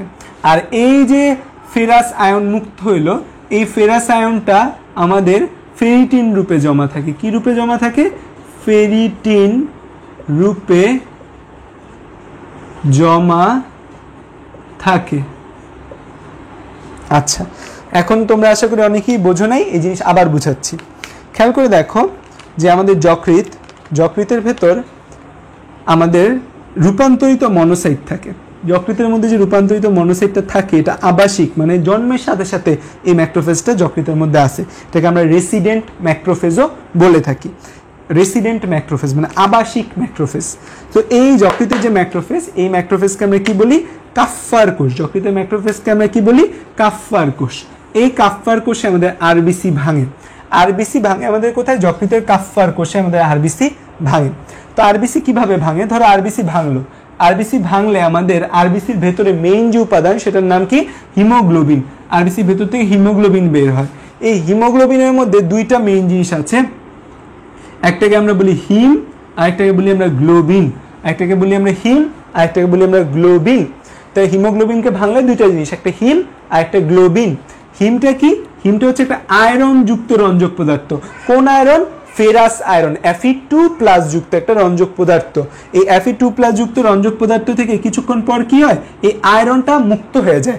আয়রন যুক্ত ছিল, আয়রন মুক্ত হয়ে গেছে। আয়রন যখন মুক্ত হয়ে যাবে তখন ফার্স্ট যে পদার্থটা তৈরি হয় তার নাম বিলিভার্ডিন। সেই বিলিভার্ডিনটার বর্ণ সবুজ কালার। সেই বিলিভার্ডিনটা রূপান্তরিত হয়ে যা তৈরি করে তার নাম বিলিরুবিন। বিলিরুবিনের বর্ণ কি বর্ণ? বিলিরুবিনের বর্ণ হলুদ বর্ণ। এই বিলিরুবিন আমাদের রক্তে যদি কোনো কারণে বেড়ে যায় তখন আমরা সেই রোগটাকে বলি জন্ডিস। বিলিরুবিনের স্বাভাবিক মাত্রা আমাদের রক্তে বিলিরুবিনের স্বাভাবিক মাত্রা মানে স্বাভাবিক বিলিরুবিন কত থাকে আমাদের রক্তে স্বাভাবিক মাত্রা হচ্ছে 0.02 থেকে 1 মিলিগ্রাম পার ডিএল আমাদের রক্তে বিলিরুবিনের মাত্রা স্বাভাবিক মাত্রা কত যে 0.2 থেকে 1 মিলিগ্রাম পার ডিএল 1 থেকে 3 মিলিগ্রাম পার ডিএল থাকলে আমরা সেইটাকে বলি ক্লিনিক্যাল জন্ডিস আমরা তাকে কি বলি ক্লিনিক্যাল জন্ডিস কেন ক্লিনিক্যাল জন্ডিস বলি সেটা হচ্ছে লক্ষণ দেখে সেভাবে বোঝা যায় না তুমি লক্ষণ দেখে সেভাবে বুঝতে পারবে না যে 1 থেকে 3 মিলিগ্রাম হলে আর মোর দেন ক্লিনিক্যাল জন্ডিস সরি এটাকে আমরা বলি ল্যাটেন্ট জন্ডিস ল্যাটেন্ট মানে সুপ্ত অবস্থায় থাকে এই জন্ডিসটা আর যদি হচ্ছে ক্লিনিক্যাল জন্ডিস বা আমি কখন বুঝতে পারবো ক্লিনিক্যাল জন্ডিস আমি বুঝতে পারবো হচ্ছে যখন আমাদের 3 মিলিগ্রাম পার ডিএল এর বেশি হবে তখন আমরা এই জন্ডিসটা বুঝতে পারবো ঠিক আছে তো আমাদের রক্তের স্বাভাবিক মাত্রা বিলিরুবিনের 0.2 থেকে 1 মিলিগ্রাম পার ডিএল আমরা কখন বুঝতে পারি না যখন 1 থেকে 3 মানে আস্তে আস্তে বাড়তেছে আমাদের বিলিরুবিন তখন বুঝতে পারি না আর কখন বুঝতে পারি 3 মিলিগ্রাম পার ডিএল এর বেশি হয়ে গেলে তখন আমরা বুঝতে পারি জন্ডিস এবং জন্ডিস কেন হতে পারে ধরো আরবিসি ভাঙা অনেক দ্রুত আরবিসি ভাঙা শুরু করলো মানে যকৃতের কোনো একটা প্রদাহ বা ইনফ্লামেশনের কারণে আরবিসি অনেক দ্রুত ভাঙা শুরু করলো আরবিসি দ্রুত মানে হিমোগ্লোবিনও দ্রুত ভাঙবে হিমোগ্লোবিন দ্রুত মানে হিম আর গ্লোবিন দ্রুত ভাঙবে হিম আর গ্লোবিন যদি দ্রুত ভাঙে হিম মানে ফেরাস আয়ন Fe2+ দ্রুত ভাঙবে Fe2+ দ্রুত ভাঙবে কি তো ভাঙবে বিলিভার্ডিন দ্রুত ভাঙবে বিলিভার্ডিন হলে বিলিরুবিন বেশি তৈরি হবে আর এত বিলিরুবিন তৈরি হবে এই বিলিরুবিনকে আমার যকৃৎ আবার ব্যবহার করতে পারবে না এই বিলিরুবিনকে কিন্তু আমাদের যকৃৎ আবার ব্যবহার করে এই বিলিরুবিন ব্যবহার হয় আমাদের পিত্তরস তৈরি করার জন্য সো এই বিলিরুবিন আমাদের ব্যবহার করতে পারছে না কিছু পিত্তরস তৈরির জন্য ব্যবহার হয় কিছু আমাদের মলের মাধ্যমে বের হয় সো এই বিলিরুবিনটা আমাদের দেহে জমা হবে নানা জায়গায় এই বিলিরুবিন যখন দেহের নানা জায়গায় জমা হয় তখন আমাদের সেই জায়গাগুলো হলুদ হয়ে যায় সেটাকে আমরা কি বলি জন্ডিস তার মানে জন্ডিস কি লিভারের প্রদাহের কারণে আমাদের দেহের নানা জায়গায় বিলিরুবিন জমা হওয়াকে আমরা কি বলি জন্ডিস বলি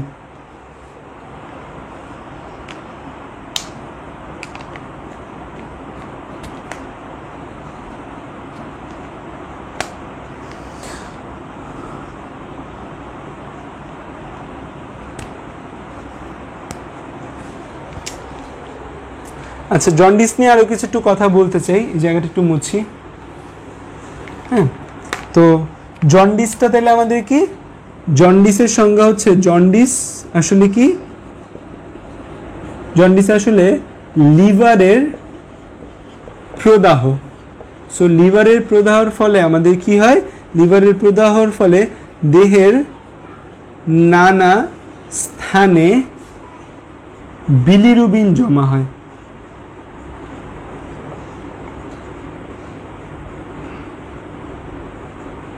এর নানা স্থানে কি জমা হয় বিলিরুবিন জমা হয় সবচেয়ে ভালো আমরা কোথায় বুঝতে পারি আমরা হচ্ছে জন্ডিস আমরা দেখি কোথায় কোথায় জন্ডিস এমন একটা রোগ যেটা হচ্ছে চোখ দেখে বোঝা যায় আমরা দেখি হচ্ছে জন্ডিসটা দেখি হচ্ছে চোখে দেখি তারপর হচ্ছে আমরা হাতে দেখি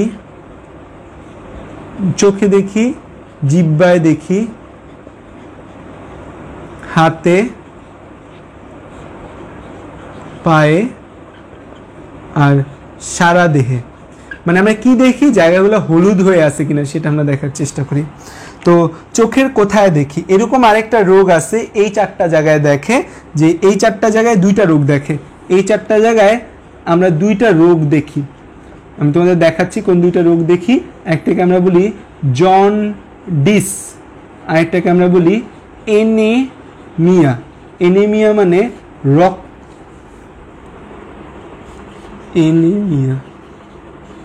এনিমিয়া মানে রক্তাল্পতা যে শরীরে রক্ত কম এই 2টা রোগ আমরা এই চোখ জিহ্বা হাত পা সারা দেহ ওই জায়গাগুলোর মধ্যে দেখি তো চোখের মধ্যে কিভাবে দেখি সেটা হচ্ছে যে ডাক্তারের কাছে গেলে দেখবো যে ডাক্তার বলবে যে চোখটা এরকম নিচে নামাও তো চোখটা করে কি এরকম নিচের দিকে টান দেয়, নিচের দিকে টান দিয়ে এই যে আমাদের চোখের নিচে যে নিচের দিকে টান দেয় বলে উপরের দিকে তাকাইতে, উপরের দিকে তাকালে আমাদের চোখে যে লাল অংশটা দেখা যায় এটা দেখে। এরা যদি কারো ভালো লাল থাকে তার মানে হচ্ছে তার রক্তের পরিমাণ ঠিকঠাক আছে। কারো যদি ঠিকমতো লাল না থাকে এই জায়গাটা, তার বুঝে তার রক্তের পরিমাণ ঠিকমতো নেই, রক্ত অল্পতা বা রক্ত স্বল্পতা রয়েছে, যেটাকে আমরা বলি এনিমিয়া বলি। এরপর ধরো তুমি হচ্ছে, আর জন্ডিস কিভাবে দেখে, জন্ডিস দেখে চোখটাকে এভাবে উপরে পাপড়ি কোটায় বলে যে নিচের দিকে তাকান, নিচের দিকে তাকাইলে চোখের যে স্ক্লেরাটা আছে স্ক্লেরাটা ভালোভাবে বোঝা যায়, সেখানে আমাদের জন্ডিস দেখে। তার মানে এনিমিয়া দেখে কোথায়, এনিমিয়া দেখে চোখের দুটোকে এভাবে টান দিয়ে, আর জন্ডিস দেখে কি ভাই এই উপরে থেকে উপরের দিকে টান দিয়ে বলে নিচের দিকে তাকান, এভাবে দেখে জন্ডিস। সো দেখা যায় যদি হলুদ দেখা যায় তখন আমরা বুঝতে পারি জন্ডিস, আর নিচের জায়গাটা যদি সাদা হয়ে যায়, যতটুকু লাল থাকার কথা ততটুকু না থাকে, তখন তাকে আমরা বলি এনিমিয়া বলি। এরপর জিহ্বা বের করতে বলে, জিহ্বা ধরো এভাবে বের করলো, এভাবে বের করলে যেটা দেখে সেটার নাম এনিমিয়া। আরেকভাবে আমরা জিহ্বা বের করতে বলি, সেটা হচ্ছে জিহ্বা বের করে উল্টায়া এই উল্টানো সারফেসটা দেখানো, এখানে আমরা যেটা দেখি তার নাম জন্ডিস। ঠিক আছে, তার মানে চোখের ক্ষেত্রে নিচে দেখে এনিমিয়া, উপরে দেখে জন্ডিস। জিহ্বার ক্ষেত্রে জাস্ট বাইরে বের করলে সামনের দিকের যে অংশ সেখানে দেখে এনিমিয়া, উল্টায় দেখতে হয় কি জন্ডিস দেখতে হয়। ঠিক আছে, আর হাত পায়ের ক্ষেত্রেও দেখা যায়, হাতের ক্ষেত্রে দেখা হয় কতটুকু লাল, লাল যদি কম থাকে দ্যাট মিনস বোঝানো হয় যে মানে মেইনলি নখ দেখি আমরা ডাক্তারিতে, আমরা নখ দেখি, আমরা পেশেন্টের নখ দেখি, নখ কতটুকু লাল, লাল যদি কম থাকে তার মানে বুঝতে হবে এনিমিয়া। আবার জন্ডিস হলে এই জায়গাগুলো হলুদ হয়ে যায়, ঠিক তুমি পায়ে এরকম, সারা দেহে এরকম। তোমাদের এনিমিয়া নিয়ে একটা প্রশ্ন ছিল, আমার গ্রুপে পরীক্ষা দিছো কিনা জানি না, যে এনিমিয়া যখন হয় মানে রক্তাল্পতা যখন হয় তখন মেয়েরা সাদা হয়ে যায়। নর্মালি যখন রক্তাল্পতা হয়, রক্তের পরিমাণ দেহে কমে যায়, তখন মেয়েরা সাদা হয়ে যায়, এবং বেশিরভাগ দেখবা সাদা মেয়ে যারা খুব ফর্সা তারা বেশিরভাগ এনিমিয়া রোগী হয় বা তাদের রক্ত শূন্যতার সমস্যা থাকে।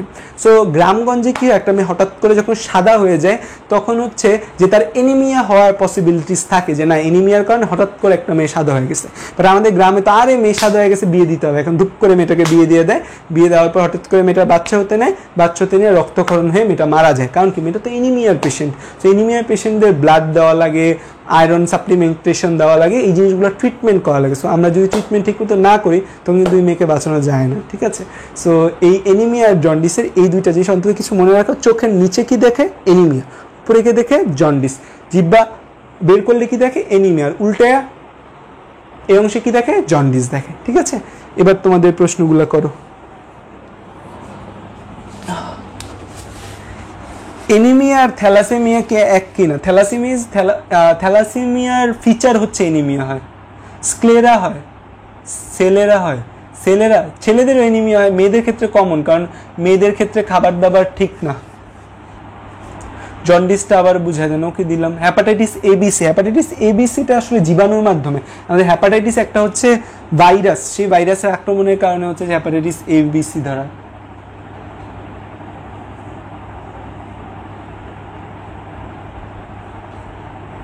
বারবার শোষণ করে, যতক্ষণ শোষণ করা লাগে ততক্ষণ শোষণ করে মিমিয়া। থ্যালাসেমিয়া একটা জেনেটিক্যাল ডিজিজ। আচ্ছা, জন্ডিসটা আমি আবার বলি, দেখো আরবিসি, আরবিসি ভেঙে কি তৈরি হয় হিমোগ্লোবিন, হিমোগ্লোবিন ভেঙে কি তৈরি হয় হিমারগ্লোবিন। হিমটা কি একটা আয়রনযুক্ত রঞ্জক, এই আয়রনযুক্ত রঞ্জকের হিম থেকে যখন আয়রনটা বা ফেরাসটা চলে যায় তখন কি থাকে বিলিভার্ডিন, বিলিভার্ডিন থেকে আলটিমেটলি কি তৈরি হয় বিলিরুবিন। বিলিরুবিন কোন বর্ণের? বিলিরুবিন হলুদ বর্ণের। বিলিভার্ডিন কোন বর্ণের? বিলিভার্ডিন সবুজ বর্ণের। সো হচ্ছে বিলিরুবিন যদি আমার কোনো কারণে বেড়ে যায়, জন্ডিস ছাড়া লিভার বিলিরুবিন কিভাবে জমা করে? লিভার বিলিরুবিন জমা করবে কেন? লিভার তো হচ্ছে বিলিরুবিনটা, আচ্ছা বিলিরুবিনটা যেটা থাকে সেই বিলিরুবিনটা আমাদের পিত্তরস তৈরিতে হেল্প করে। আমাদের যে পিত্তরস আমরা দেখি না, আমাদের পিত্তরসের মধ্যে পিত্তরসের বর্ণ কিন্তু একটু সবুজাভ হলুদ কালারের। আমাদের পিত্তরসের মধ্যে প্রচুর বিলিরুবিন থাকে। আর কিছু বিলিরুবিন আমাদের মূত্রের মাধ্যমে বের হয়, যার কারণে আমাদের মূত্রটা হলুদ হয় কিছুটা, যদিও আমাদের বই ইউরোক্রোমের কথা বলা আছে। এছাড়া আর কিছু পরিমাণ বিলিরুবিন আমাদের দেহে আমাদের মলের মাধ্যমে বের হয়। আমাদের মল দেখবা, আমাদের মল কিন্তু হচ্ছে কোন বর্ণের? আমাদের মলের বর্ণও কিন্তু হলুদ। সো আমাদের মলের মাধ্যমে কিছু বিলিরুবিন কিন্তু বের হয়ে যাচ্ছে।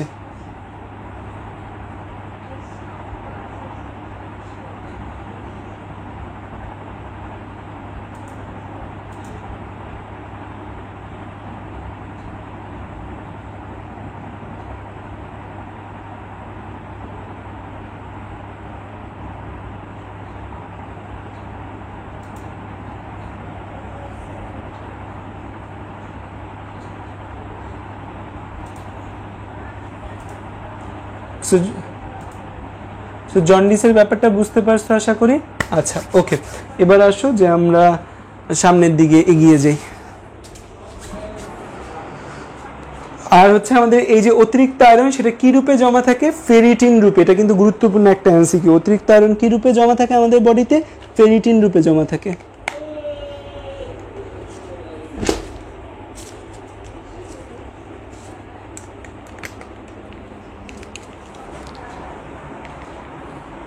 স্টারকোবিলিনোজেন, ওয়াও, আমাদের জেএম প্রমা জানে। মলের মাধ্যমে যেটা বের হয় সেটাকে আমরা বলি মলের মাধ্যমে যে বিলিরুবিনটা বের হয় তাকে আমরা বলি স্টারকোবিলিনোজেন। আর আমাদের মূত্রের মাধ্যমে যে বিলিরুবিন বের হয় তাকে আমরা বলি ইউরোবিলিনোজেন।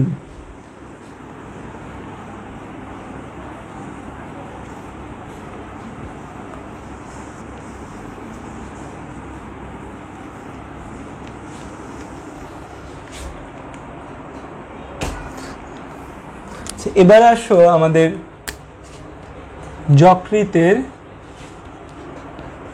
বিপাকীয় ভূমিকা। বিপাক মানে আসলে কি? বিপাক এন্ড পরিপাক দুইটা কথার মধ্যে হচ্ছে যে পার্থক্য রয়েছে। পরিপাক মানে আমরা যে খাবারটা খাই সে খাবারটাকে আমাদের দেহের শোষণ উপযোগী করে তোলাকে আমরা বলি পরিপাক বলি। আর বিপাক মানে হচ্ছে আমরা যে খাবার পরিপাকের ফলে আমাদের যে খাদ্য সারগুলো তৈরি হচ্ছে সেগুলোকে আমাদের দেহের জন্য প্রয়োজনীয় কোনো কিছুতে রূপান্তর করাকে আমরা বলি বিপাক বা মেটাবলিজম বলি।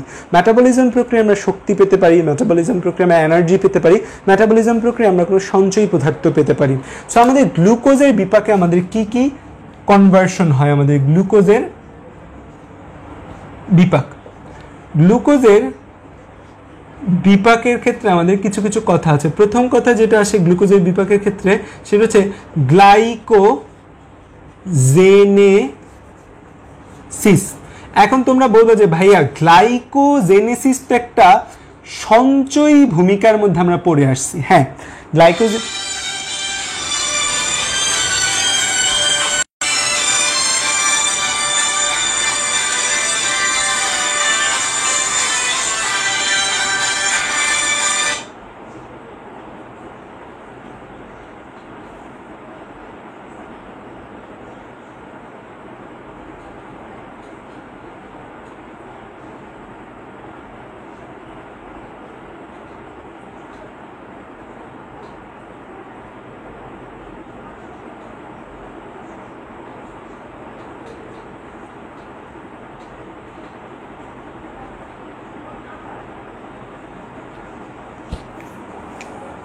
wait a minute. ফেরিটিন একটা সঞ্চয়ী পদার্থ, একটা সঞ্চয়ী পদার্থের নাম ফেরিটিন।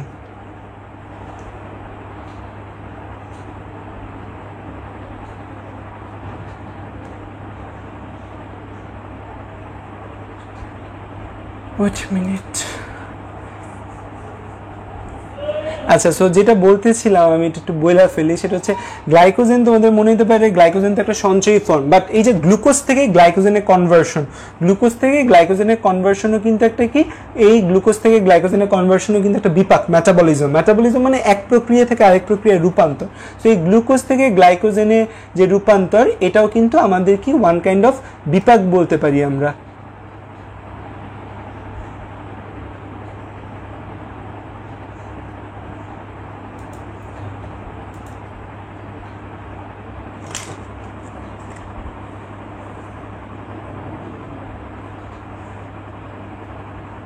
আমার এই রিংটোন তো হচ্ছে ভালো রিংটোন, মিমিয়া ওদের আমার ওই যে ভয়াবহ একটা রিংটোন আছে না, বার্ন ইট ডাউন, সেটার কথা একটু শোনায় দাও। আমার তো এটা নতুন ফোন, এই জন্য হচ্ছে যে ওই বার্ন ইট ডাউন রিংটোনটা সেট করা হয়নি।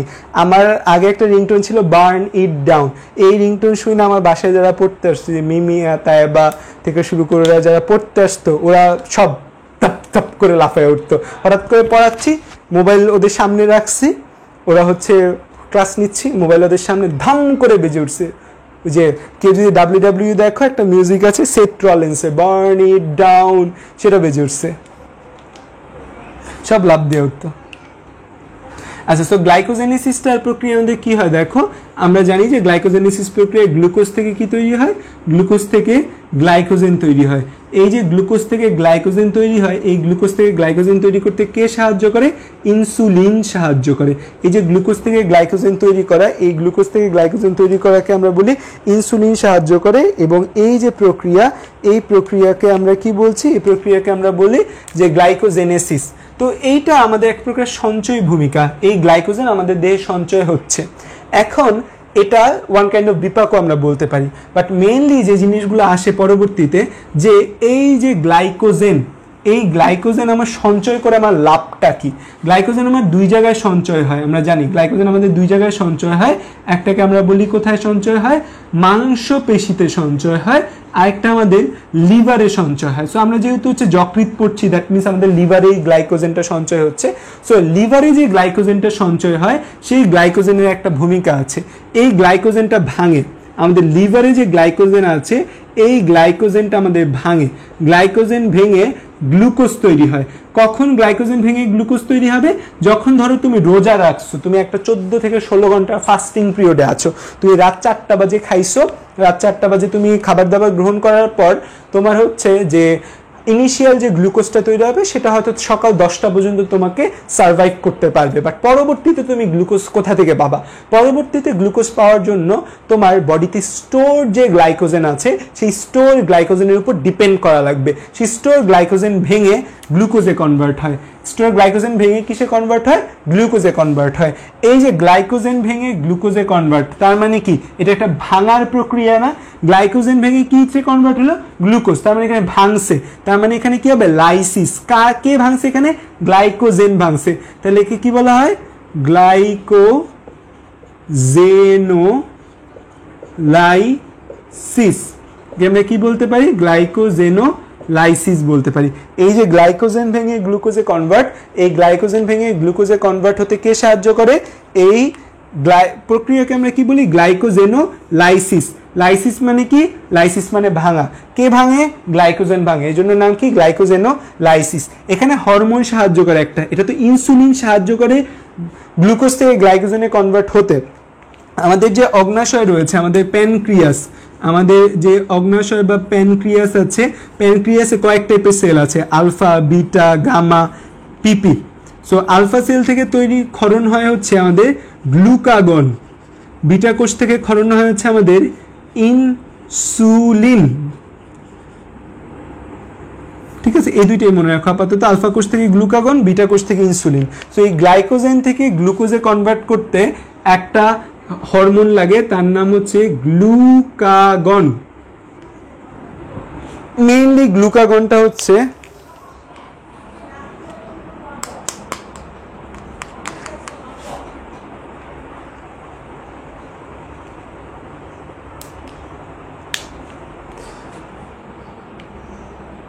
গ্লাইকোলাইসিস না। আচ্ছা, এখানে যে জিজ্ঞাসা করলো যে গ্লাইকোলাইসিস, গ্লাইকোলাইসিস মানে গ্লুকোজের ভাঙন।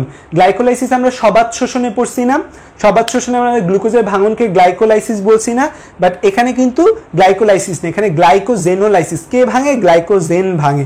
ভাঙার সময় আমরা কে ভাঙে সেখানে নজর দিই, ধরো কিছু ভাঙতেছে যখন আমরা কে ভাঙে সেখানে নজর দিই, আর যখন গড়ে কি গড়তেছে সে জায়গায় নজর দিই। এখানে গ্লাইকোজেন গড়ে, দ্যাটস ওয়াই আমি নাম দিয়েছি গ্লাইকোজেনেসিস। এখানে কে ভাঙে, গ্লাইকোজেন ভাঙে, এই জন্য আমি দিয়েছি গ্লাইকোজেনোলাইসিস। ঠিক আছে, এই গ্লাইকোজেনোলাইসিস প্রক্রিয়া একটা হরমোন সাহায্য করে, গ্লুকাগন। আরেকটা হরমোনও আছে, এছাড়া আরো অনেক হরমোন আছে, গ্লুকাগন, এপিনেফ্রিন সহ অনেক হরমোন আছে যা আমাদের বডিতে গ্লুকোজের পরিমাণ কমায়। তোমাদের যখন হরমোন পড়াবে তখন দেখবা যে এই ইনসুলিনকে আমরা বলি অ্যান্টি ডায়াবেটিক হরমোন। ইনসুলিনের আরেকটা নাম আছে, ইনসুলিনের ক্ষেত্রে এর আরেকটা নাম আমরা ইউজ করি যে অ্যান্টি ডায়াবেটিক হরমোন। কেন আমরা একে অ্যান্টি ডায়াবেটিক হরমোন বলি, কারণ আমাদের বডিতে অনেকগুলা হরমোন আছে যারা আমাদের গ্লুকোজের পরিমাণ বাড়ায়, যেমন গ্লুকাগন, এপিনেফ্রিন থেকে স্টেরয়েড জাতীয় অনেকগুলো হরমোন আছে যারা আমাদের বডিতে কিসের পরিমাণ বাড়ায়, গ্লুকোজের পরিমাণ বাড়ায়, যে গ্লাইকোজেনের ভাঙা গ্লুকোজে কনভার্ট করতে সে সাহায্য করে। একটা মাত্র হরমোন আমাদের বডিতে আছে, শুধুমাত্র একটা হরমোন, যেটা মেইনলি একটা হরমোন যেটা আমাদের এই গ্লুকোজটাকে গ্লাইকোজেনে কনভার্ট করে। তার মানে কি আমাদের রক্তে কিসের পরিমাণ কমায়, গ্লুকোজের পরিমাণ কমায়। আমরা জানি রক্তে গ্লুকোজের পরিমাণ যদি বেড়ে যায় তখন একটা রোগ হয়, তাকে আমরা বলি ডায়াবেটিক্স বলি। তো এই ইনসুলিনটা আমাদের ডায়াবেটিক্স হতে বাধা দেয়, এই জন্য ইনসুলিনের আরেকটা নাম কিন্তু অ্যান্টি ডায়াবেটিক হরমোন বলা হয়। এই একটা মাত্র হরমোন আছে আমাদের বডিতে যে হরমোনটা মেইনলি আমাদের গ্লুকোজের পরিমাণ কমায়। আরও কিছু আছে বাট সেগুলোর ভূমিকা অনেক কম, ইনসুলিনের ভূমিকা সবচেয়ে বেশি। ইনসুলিন থেকে বলতেছিলাম যেহেতু আরেকটা কথা বলি, ইনসুলিন থেকে আরেকটা গুরুত্বপূর্ণ কথা হচ্ছে ইনসুলিন আমাদের দেহের সবচেয়ে ক্ষুদ্র প্রোটিন। ইনসুলিন আমাদের দেহের জন্য সবচেয়ে ক্ষুদ্র প্রোটিন। নর্মালি একটা প্রোটিন হইতে হলে প্রায় 100 অধিক অ্যামাইনো অ্যাসিড থাকা লাগে। একটা প্রোটিন হইতে হলে কয়টার অধিক অ্যামাইনো অ্যাসিড থাকা লাগে, 100 অধিক। এই ইনসুলিন মাত্র 51টা অ্যামাইনো অ্যাসিড নিয়ে গঠিত হয়েছে। ইনসুলিন মাত্র কয়টা অ্যামাইনো অ্যাসিড নিয়ে গঠিত হয়েছে, ইনসুলিন মাত্র 51টা অ্যামাইনো অ্যাসিড নিয়ে তৈরি হয়ে গেছে, ঠিক আছে। তো এই হচ্ছে যে আমাদের ইনসুলিন নিয়ে দুইটা ভালো কথা। তো এইটা মনে রাখা খুব ইম্পর্টেন্ট যে আমাদের বডিতে গ্লুকোজের পরিমাণ কমায় কে, আমাদের বডিতে গ্লুকোজের পরিমাণ কমায় হচ্ছে গ্লুকোজ।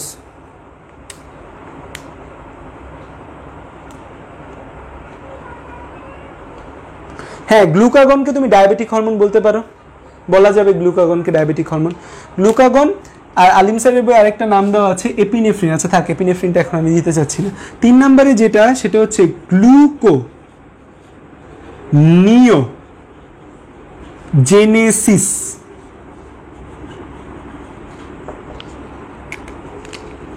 বা ইংরেজি বানাম যদি করি আমি গ্লুকোনিওজেনেসিস। এখানে কি হয়, গ্লুকোজ তৈরি হবে, জেনেসিস মানে তৈরি করা, গ্লুকোজ নিও মানে নতুন, নতুন কিছু থেকে গ্লুকোজ তৈরি হবে। আমরা জানি যে গ্লাইকোজেন থেকে গ্লুকোজ তৈরি হতে পারে, বা কার্বোহাইড্রেট জাতীয় যে খাবারই তুমি খাও, ধরো তুমি ভাত খেলা, রুটি খেলা, মধু খেলা, মাখি খেলা, যাই খেলা, সেটা থেকে গ্লুকোজ আলটিমেটলি কনভার্ট হবে। বাট কোনো কারণে যে তোমার হচ্ছে যে অন্য কোনো কিছু থেকে গ্লুকোজ তৈরিকে আমরা বলবো গ্লুকোনিওজেনেসিস। কখন গ্লুকোনিওজেনেসিসটা দরকার হয় চিন্তা করে দেখো। ধরো তুমি রোজা রাখছো, রোজার উদাহরণ যেহেতু দিচ্ছিলাম, তুমি 4টা বাজে সাহারি খাইছো। 4টা বাজে সাহারি খাওয়ার পর 4টা থেকে 10টা তোমার ভাত খাওয়ার ফলে যে গ্লুকোজটা তৈরি হয়েছে, সেই গ্লুকোজটা কিছু পরিমাণ যকৃতে জমা ছিল, কিছু পরিমাণ তোমাকে সার্ভিস দিছে বেঁচে থাকার জন্য। 10টার পর গ্লুকোজ শেষ, মাথায় হায় হায় নাই নাই শুরু হয়ে গেছে। এই যখন হায় হায় নাই নাই শুরু হয়ে যায় তখন কি আমাদের লিভারের সংকেত যায়, মস্তিষ্ক লিভারকে বলে এই লিভার তুমি না জমা রাখছো কিছু, দাও এখন আমারে। লিভার তার মধ্যে যে গ্লাইকোজেনগুলো ছিল সব গ্লাইকোজেনকে ভাঙা গ্লুকোজে কনভার্ট করে দেয়, আমাদের ব্রেন খুশি। ধরো 10টা থেকে বিকাল 3টা-4টা পর্যন্ত তোমার গ্লাইকোজেন গ্লুকোজ দিছে, তুমি ভালো। এরপর গ্লাইকোজেনের গ্লুকোজও শেষ, তখন মস্তিষ্ক আবার খেপে যায়, কি গ্লাইকোজেন, লিভার তোমার কি কাজ, তুমি এত বড় একটা অঙ্গ, তোমাকে এত বড় দায়িত্ব দিছি, তুমি আমাকে গ্লুকোজ দিতে পারো না। তখন লিভার রাগে ক্ষোভে দেখে যে ওর দেহে গ্লুকোজও নাই, যকৃতের ভেতরেও গ্লুকোজ জমা নাই, গ্লুকোজ এখন কোথায় পাবে? তখন সে চিন্তা করে যে গ্লুকোজ আমি অন্য কিছু থেকে তৈরি করি। তখন সে খুঁজে পায় যে চর্বি আর অ্যামাইনো অ্যাসিড যেগুলো লিভারে কিছু পরিমাণে জমা ছিল তাদের থেকেও গ্লুকোজ তৈরি করা যায়। সো এখানে কি তৈরি হচ্ছে, গ্লুকোজ, মানে কি গ্লুকোজেনেসিস, নতুন কিছু থেকে তৈরি হচ্ছে। দ্যাট মিনস এই অ্যামাইনো অ্যাসিড, চর্বি, ফ্যাটি অ্যাসিড, এদের থেকে আমাদের গ্লুকোজ তৈরি হচ্ছে।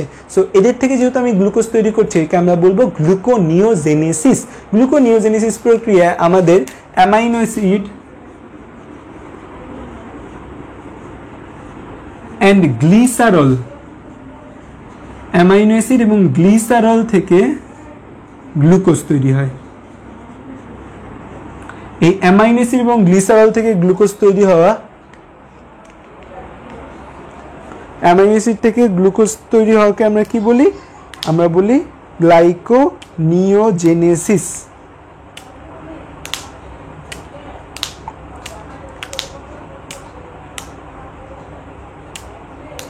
অ্যামাইনো অ্যাসিড, গ্লিসারল আরেকটা জিনিস থেকেও তৈরি হতে পারে, সেটা হচ্ছে অ্যামাইনো অ্যাসিড বা গ্লিসারল বা ল্যাকটিক অ্যাসিড। আচ্ছা, আমাদের ব্রেন শুধুমাত্র গ্লুকোজকেই কেন ইউজ করে? আমাদের ব্রেন গ্লুকোজকে ইউজ করে কারণ হচ্ছে যে glucose is a easy source of energy. Glucose থেকে এটিপি তৈরি করা খুবই সহজ, এজন্য আমাদের ব্রেন ইউজ করে। কিন্তু তুমি হচ্ছে যে এই গ্লুকোজকে টাইট দিতে পারো, যে বেটা তুমি হচ্ছে খালি গ্লুকোজ খাও, এবার আসলে তোমাকে টাইট দিব। সো গ্লুকোজকে যদি তুমি টাইট দিতে চাও, টাইট দিতে গেলে তোমার টাইট দিতে হবে কিসের মাধ্যমে? টাইট দিতে হবে অনেক দিন গ্লুকোজ না দিয়ে। তখন আমাদের বডি আস্তে আস্তে অ্যাডাপ্টেড হয়, গ্লুকোজের বদলে কিটোন বডি ব্যবহার করতে শিখে। সেই ডায়েটকে আমরা বলি কিটো ডায়েট বলি, ঠিক আছে? এখানেও কিন্তু আমাদের সেম ঘটনা ঘটে।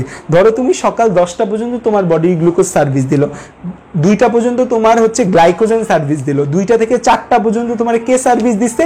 গ্লুকোনিওজেনেসিস প্রক্রিয়া সার্ভিস দিচ্ছে। যে 4টা থেকে 6টা না, ওই টাইমে কিন্তু আর গ্লুকোজ সার্ভিস দেওয়ার কোনো উপায় নেই আমাদের বডিতে।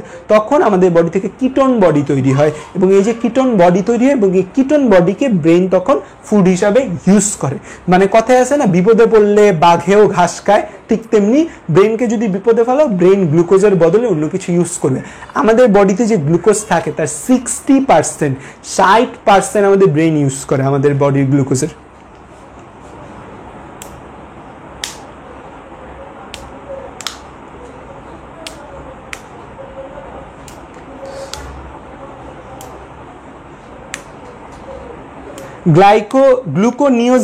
গ্লুকোনিওজেনেসিসেও এই হরমোনগুলাই ভূমিকা রাখে। দেখো যে জায়গায় তুমি দেখবা গ্লুকোজ প্রোডাকশনের সময় মনে রাখবা যে হয় গ্লুকাগন ইউজ হবে, নাইলে এপিনেফ্রিন ইউজ হবে, নাইলে হচ্ছে গ্লুকোকর্টিকয়েড ইউজ হবে।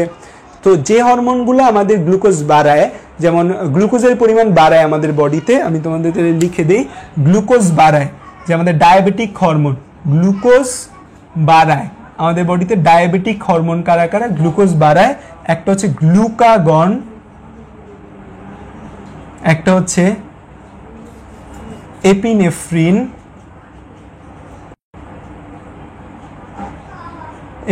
বা আরেকটা যেটার নাম হচ্ছে এন্ডোরফিন। আচ্ছা, এপিনেফ্রিন বা অ্যাড্রেনালিন, এপিনেফ্রিন আরেকটা নাম হচ্ছে অ্যাড্রেনালিন, আর আরেকটা নাম হচ্ছে মনে রাখবা গ্লুকোকর্টিকয়েড। এরা আমাদের গ্লুকোজ বাড়ায় বডিতে।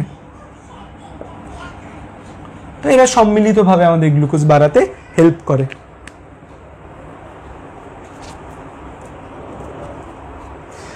গ্লুকোজের বিপাকে আরেকটা জিনিস আমরা দেখতে পাই, সেটা হচ্ছে নিচে দেখা যাচ্ছে, হ্যাঁ, লাইপোজেনেসিস।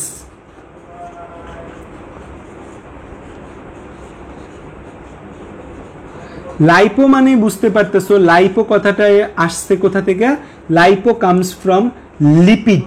লাইপো কামস ফ্রম কোথা থেকে? লিপিড থেকে। তো আমাদের বডিতে শুধুমাত্র যে গ্লুকোজটা গ্লাইকোজেন রূপে জমা থাকে সেটা কিন্তু সত্যি কথা না।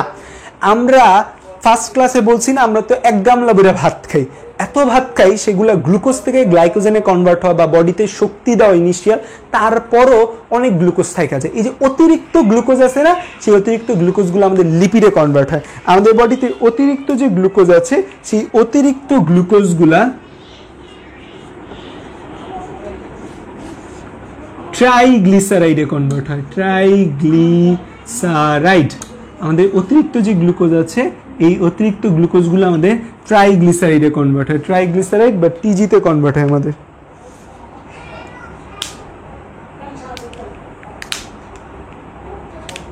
এবং এই ট্রাইগ্লিসারাইড আমাদের দেহের জন্য খুবই খারাপ। এই ট্রাইগ্লিসারাইড আমাদের হৃদরোগের একটা অন্যতম কারণ হিসেবে আমাদের এই ট্রাইগ্লিসারাইড ভূমিকা রাখে, ঠিক আছে? সো এই জিনিসটা লিখে রাখো। এখানে কোন হরমোন ভূমিকা রাখে, এখানে স্পেসিফিকভাবে বলা যায় ইনসুলিন হরমোনের একটা গুরুত্বপূর্ণ ভূমিকা আছে এই গ্লুকোজকে ট্রাইগ্লিসারাইডে কনভার্ট করার জন্য, ঠিক আছে?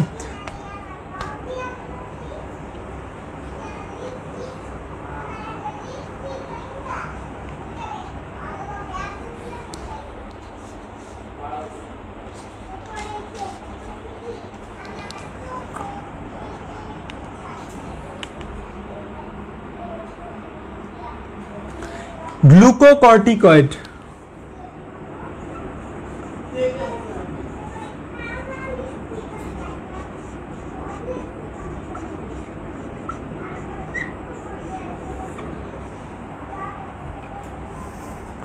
হয়েছে স্ক্রিনশট যারা তুলবে স্ক্রিনশট যোদ্ধাদের স্ক্রিনশট তোলা হয়েছে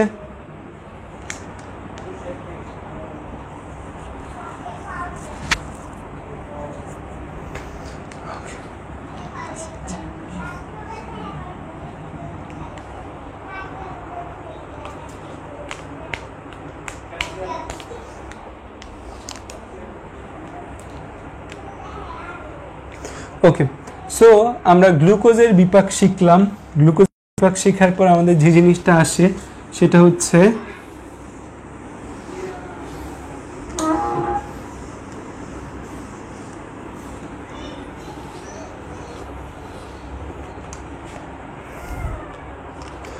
গ্লুকোজের বিপাকের পর আমাদের যার বিপাক আসে সেটা হচ্ছে প্রোটিন বিপাক প্রোটিন বিপাক হচ্ছে আমাদের বডিতে অ্যামাইনো অ্যাসিড গ্লুকোজ প্রোটিন ভেঙে অ্যামাইনো অ্যাসিড কনভার্ট হয় সেই অ্যামাইনো অ্যাসিড থেকে আলটিমেটলি কী কী জিনিস তৈরি হয় সেটা আমাদের জানতে হবে প্রথমে প্রোটিন বিপাক প্রক্রিয়ায় হচ্ছে আমাদের প্লাজমা প্রোটিন সংশ্লেষ হয় প্লাজমা প্রোটিন সংশ্লেষ মানে তৈরি করা যে জায়গায় সংশ্লেষ পাবো সংশ্লেষ মানে তৈরি করা আমাদের প্লাজমা প্রোটিন চারটা প্লাজমা প্রোটিন খুব ইম্পর্টেন্ট আমাদের চারটা প্লাজমা প্রোটিন খুব ইম্পর্টেন্ট এটা আমরা মনে রাখি একটা ছন্দ দ্বারা ফারিহা প্রথম গুলশানে এলো ফারিয়া দ্বারা ফাইব্রিনোজেন প্রথম দ্বারা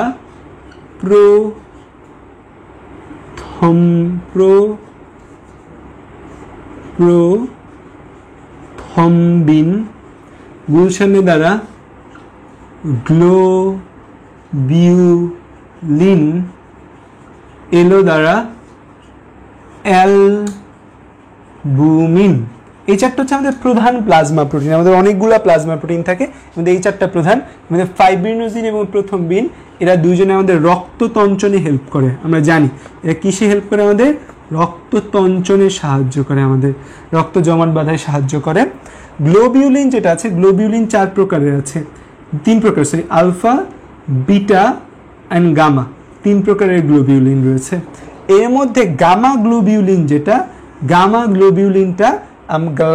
গ্লোবিউলিন যেটা আছে গামা গ্লোবিউলিনকে আমরা বলি ইমিউনোগ্লোবিউলিন গামা গ্লোবিউলিনের আরেকটা নাম কি ইমিউনোগ্লোবিউলিন তার মানে এই গামা গ্লোবিউলিন আমাদের কোথায় হেল্প করে আমাদের প্রতিরক্ষায় হেল্প করে আমাদের গামা গ্লোবিউলিন এই গামা গ্লোবিউলিনটা আমাদের রক্তরসে তৈরি হয় এরা কোথায় তৈরি হয় রক্তরসে তৈরি হয় এই গামা গ্লোবিউলিন ছাড়া যে গ্লোবিউলিনগুলো আছে এই গামা গ্লোবিউলিনগুলো ছাড়া যে প্রোটিনগুলো আছে ফাইব্রিনোজেন প্রথম্বিন অ্যালবুমিন এরা সবাই আমাদের যকৃতে তৈরি হয় শুধুমাত্র এই গামা গ্লোবিউলিন যেটা হচ্ছে আমাদের ইমিউনোগ্লোবিন রূপে পরিচিত এই ইমিউনোগ্লোবিনটা আমাদের রক্ত রসে তৈরি হয় মানে প্লাজমাতে তৈরি হয় ও যকৃতে তৈরি হয় না আর অ্যালবুমিনটা হচ্ছে আমাদের সবচেয়ে বেশি মানে আমাদের যে প্রোটিনগুলো আছে এই প্রোটিনগুলোর মধ্যে সবচেয়ে বেশি পরিমাণে থাকে যেটা তার নাম হচ্ছে অ্যালবুমিন এবং অ্যালবুমিনের একটা কাজ হচ্ছে সে পরিবহন করে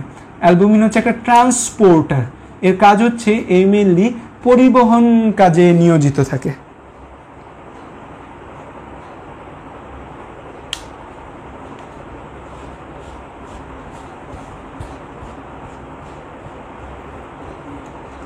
দেখো এই ছন্দগুলোর ব্যাপারটা হচ্ছে যে যেভাবে মনে রাখতে পারো এখানে কোনো মানে ঝামেলা বা কোনো হচ্ছে যে দ্বন্দ্বের ব্যাপার স্যাপার নেই যে যেভাবে মনে রাখতে পারো আমার কাছে সেটা দিয়ে মনে রাখতে সুবিধা হয়েছে আমি এটা বললাম এখন তোমরা যদি অন্যভাবে মনে রাখতে পারো অন্যভাবে মনে রাখো কোনো সমস্যা নেই ছন্দের ব্যাপারে ইউ আর ওপেন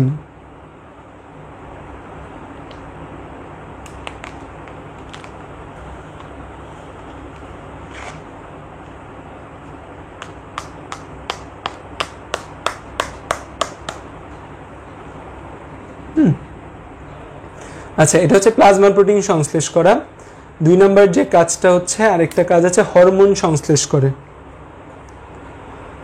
2 নম্বরের মধ্যে হচ্ছে হরমোন সংশ্লেষের মধ্যে একটা হরমোনের কথা বলা আছে অ্যাঞ্জিওটেনসিন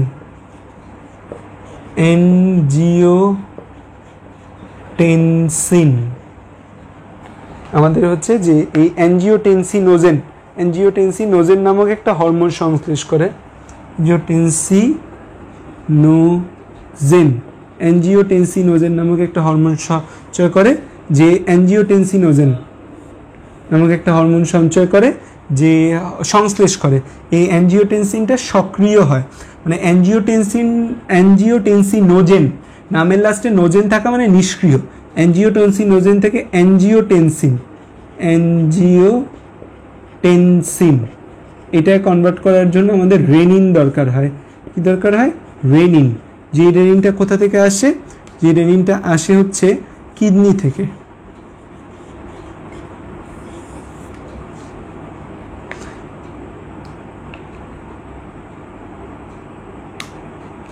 অ্যালবুমিনটা হচ্ছে আমাদের বডিতে সবচেয়ে বেশি পরিমাণে থাকে, এবং অ্যালবুমিনের কাজ হচ্ছে পরিবহন করা, আমাদের বডিতে নানা কিছু পরিবহন করার জন্য অ্যালবুমিন, মানে অ্যালবুমিন ইজ এ ট্রান্সপোর্টার, পরিবহন মাধ্যম হিসেবে কাজ করে।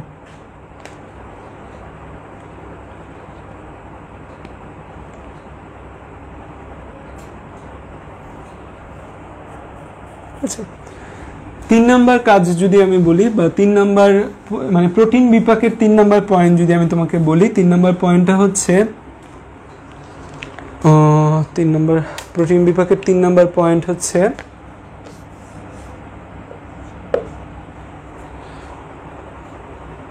ইউরিয়া সৃষ্টি। আমাদের যকৃতের আরেকটা কাজ কিন্তু ইউরিয়া সৃষ্টি করা। এখানেও একটা জিনিস মনে রাখতে হবে, ইউরিয়া তৈরি হয় কোথায়? ইউরিয়া তৈরি হয় যকৃতে। আর মূত্র তৈরি হয় কোথায়? মূত্র তৈরি হয় বৃক্কে। এই কথাটা মনে রাখতে হবে। ইউরিয়া তৈরি হয় কোথায়? যকৃতে। আর মূত্র কোথায় তৈরি হয়? বৃক্কে মূত্র তৈরি হয়। এখানে ইম্পর্টেন্ট ব্যাপারটা হচ্ছে যে কিছু কথা আছে, ধরো অ্যামাইনো অ্যাসিড, ধরো একটা অ্যামিনো অ্যাসিড, অ্যামিনো অ্যাসিড থেকে ধরো কিটো অ্যাসিডে রূপান্তর হইল, অ্যামিনো অ্যাসিড থেকে কিটো অ্যাসিড রূপান্তর, তখন কি হবে? একটা অ্যামিনো মূলক অপসারণ হয়। কি অপসারণ হয়? অ্যামিনো মূলক অপসারণ। এই যে অ্যামিনো অ্যাসিড থেকে কিটো অ্যাসিড তৈরির সময় অ্যামিনো মূলক অপসারণ, এই প্রক্রিয়াটাকে বলা হয় ডিঅ্যামাইনেশন। ডিঅ্যামাইনেশন মানে তাহলে কি? ডিঅ্যামাইনেশন মানে হচ্ছে অ্যামিনো মূলক অপসারণ। সো অ্যামিনো মূলক যদি আমি অপসারণ করি তখন সেই বিক্রিয়াটাকে বলা হয় ডিঅ্যামাইনেশন। সো আমাদের যকৃতে এই ডিঅ্যামাইনেশন ঘটে। আমাদের যকৃতে হচ্ছে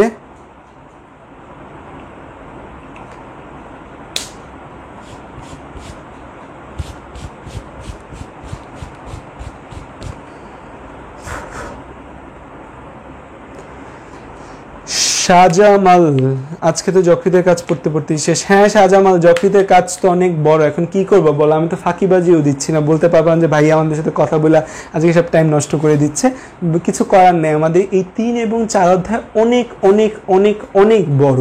3-4 যদি ভালো মতো পড়তে যাও একটু টাইম লাগবেই, সমস্যা নেই, আমি আরেকটা এক্সট্রা ক্লাস নিয়ে চেষ্টা করবো। আর যদি এই মাসে থেকে যায় তো নেক্সট মাসে ট্রাই করবো। আর হার্টের ক্ষেত্রে 6টা ক্লাস রাখছি, তো মনে হয় না হার্টের ক্ষেত্রে 6টা ক্লাস লাগবে। তা যাই হোক, সমস্যা নেই, তোমরা তো পাশে আছোই, কিছু প্রবলেম নেই, ঠিক আছে। আর এই যে ইউরিয়া সৃষ্টিটা আমরা 6 অধ্যায়ে গিয়ে ভালো মতো পড়বো। ইউরিয়া সৃষ্টির যে চক্রটা আছে না, ইউরিয়া সৃষ্টির যে চক্র, এই চক্রটাকে বলা হয় অরিনিথিন চক্র।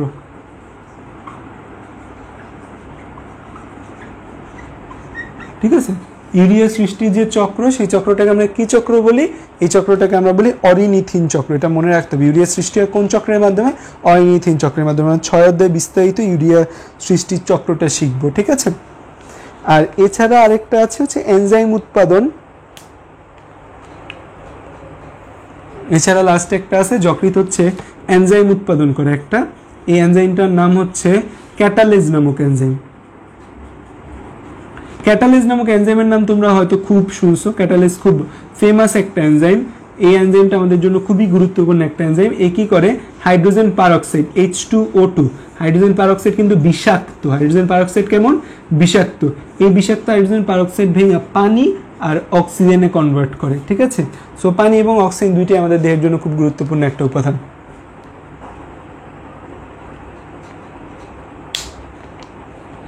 হ্যাঁ, এক্সট্রা ক্লাস তো দিবই, ধরো এক্সট্রা ক্লাস একটা মাসে নিলাম, আর সমস্যা নেই, যদি একটু লেট হয় একটা দুইটা ক্লাস এখানে এক্সট্রা যায়, সমস্যা তো নেই। তোমাদের প্রবলেম আছে মানে এভাবে পড়াইলে? তোমরা যদি বলো আমি শর্টকাটে কভার করে দিতে পারবো, কোনো সমস্যা নেই। অরিনিথিন এক প্রকার প্রোটিন, তাই না? না, অরিনিথিন হচ্ছে এক প্রকার, অরিনিথিন হচ্ছে একটা অ্যামাইনো অ্যাসিড। অরিনিথিন হচ্ছে একটা নন প্রোটিন অ্যামাইনো অ্যাসিড, মানে অরিনিথিন থেকে আমাদের প্রোটিন তৈরি হয় না। Ornithine is a non protein amino acid. এছাড়া আরো কাজ আছে তাপ শক্তি উৎপাদন। যকৃৎ হচ্ছে আমাদের তাপ শক্তি উৎপাদন করে, মানে হচ্ছে আমাদের এটিপি তৈরি হয় যকৃতের মধ্যে। যকৃতে কিন্তু এটিপি তৈরি হয় বেশি কেন জানো? যকৃতে আমাদের দেহে সর্বোচ্চ মাইটোকন্ড্রিয়া কই থাকে জানো? আমাদের দেহে সর্বোচ্চ মাইটোকন্ড্রিয়া কিন্তু যকৃতে থাকে। দ্যাটস ওয়াই যকৃতে কিন্তু আমাদের শক্তি উৎপাদনও বেশি হয় যকৃতের মধ্যে।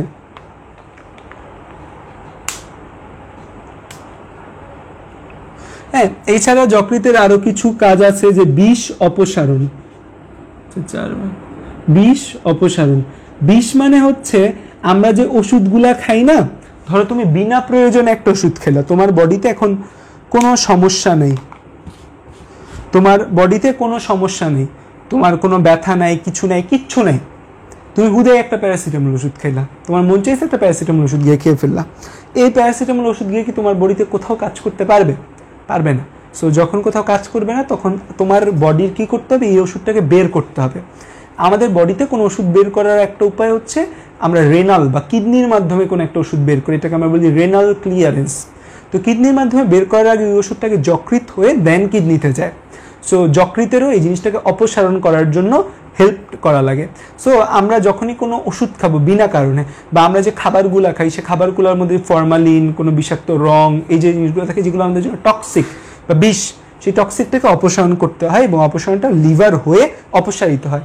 সো দ্যাট মিনস কি আমাদের হচ্ছে যে আমাদের লিভার বিষ অপসারণের কাজে হেল্প করে। হিমোগ্লোবিনের ভাঙন বলতে একটা কথা আছে, এই জিনিসটা আমি তোমাদের অলরেডি পড়ায় ফেলছি। হিমোগ্লোবিনের ভাঙন, এই টপিকসটা আমি অলরেডি তোমাদের পড়ায় ফেলছি। ওই যে আমাদের আরবিসি ভাঙা হিমোগ্লোবিন, হিমোগ্লোবিন থেকে হিমার গ্লোবিন, হিম থেকে হচ্ছে কি আয়রনযুক্ত একটা রঞ্জক, সেখান থেকে আয়রনটা মুক্ত হয়ে বিলিরুবিন, বিলিবার্ডিন, দেন বিলিরুবিন আসে, ঠিক আছে। আর পয়েন্ট কি আছে? আর আছে হচ্ছে হরমোন ভাঙন। আমাদের যত ধরনের হরমোন আছে সেই হরমোনগুলো আমাদের এই যকৃতে ভাঙে। দুইটা হরমোন একটু দ্রুত ভাঙে, একটা হচ্ছে টেস্টোস্টেরন আর একটা হচ্ছে অ্যালডোস্টেরন। এই দুইটা হরমোন খুব দ্রুত ভাঙে। আমাদের নর্মালি যত হরমোন আছে যকৃতে ভাঙে, এর মধ্যে দুইটা দ্রুত ভাঙে, একটা হচ্ছে ছেলেদের টেস্টোস্টেরন, আরেকটার নাম হচ্ছে অ্যালডোস্টেরন। এই দুইটা অনেক দ্রুত ভাঙে, মানে নর্মালি অন্যগুলো ভাঙতে যে সময় নেয় এটা ভাঙতে এর থেকে বেশি সময় নেয়। আর পয়েন্ট বইয়ের মধ্যে আছে কিনা একটু দেখে নিই, আর পয়েন্ট নাই সেভাবে। আরেকটা জিনিস যেটা আমি মিস করে গেছি, যে প্রোটিন বিপাক বলছি, শর্করা বিপাক বলছি, আরেকটা বিপাক আছে যেটাকে চর্বি বিপাক বলি। চর্বি বিপাকে না আসলে আমাদের সেরকম গুরুত্বপূর্ণ কথা নেই, যে আমাদের চর্বি ভাঙা ফ্যাটি অ্যাসিড এবং গ্লিসারলে জমা হয়, এই ফ্যাটি অ্যাসিড এবং গ্লিসারল থেকে আবার গ্লুকোজও কনভার্ট হতে পারে। সো এরকম হচ্ছে কিছু কথা আছে।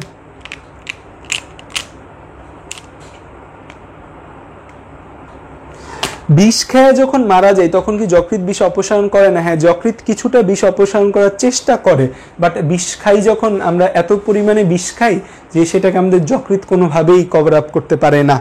সো দ্যাটস ওয়াই হচ্ছে যে আমাদের আর কি হবে, মারা যাই। এখন ধরো যকৃতের রোগ, তো একটা তো আমরা জানি হেপাটাইটিস। হেপাটাইটিসটা আমাদের একটা ভাইরাস, হেপাটাইটিস ভাইরাসের কারণে যে রোগটা হয় তাকে আমরা বলি হেপাটাইটিস। তো হেপাটাইটিস মানে হচ্ছে কি, হেপাটাইটিস মানে কি লিভারে প্রদাহ, তাই না? আইটিস মানেই তো প্রদাহ। এটা আমাদের ভাইরাসের কারণে হতে পারে হেপাটাইটিস এ ভাইরাস থেকে হেপাটাইটিস ই ভাইরাস পর্যন্ত 5 প্রকারের ভাইরাস আছে, বিস্তারিত তোমাদের অণুজীবের মধ্যে পড়াবো। তারপর হচ্ছে লিভার বড় হয়ে যাওয়া। লিভার বড় হয়ে যেতে পারে, আমাদের অনেকগুলো অর্গান বড় হয়ে যেতে পারে। কোনো অঙ্গ বড় হয়ে যাওয়াকে নামের সাথে মেগালি যুক্ত হয়। কোনো অঙ্গ বড় হলে সেটাকে নামের সাথে আমরা কি যুক্ত করি? মেগালি। অঙ্গ বড় হইলে নামের সাথে কি যুক্ত করি? মেগালি যুক্ত করি। সো লিভার মানে হচ্ছে হেপাটো। লিভার বড় হয়ে যাওয়াকে আমরা কি বলি? লিভার বড় হয়ে যাওয়াকে আমরা বলি হেপাটোমেগালি। লিভার বড় হয়ে যাওয়াকে আমরা কি বলবো? হেপাটোমেগালি। হেপাটোমেগালি হয়ে গেলে লিভার বড় হয়ে যায়, ব্যথা করে, it's not a very good sign hepatomegaly. So hepatomegaly হলে লিভারটা উপর থেকে ফিল করা যায়। আরেকটা রোগ আছে হেপাটিক এনসেফালোপ্যাথি।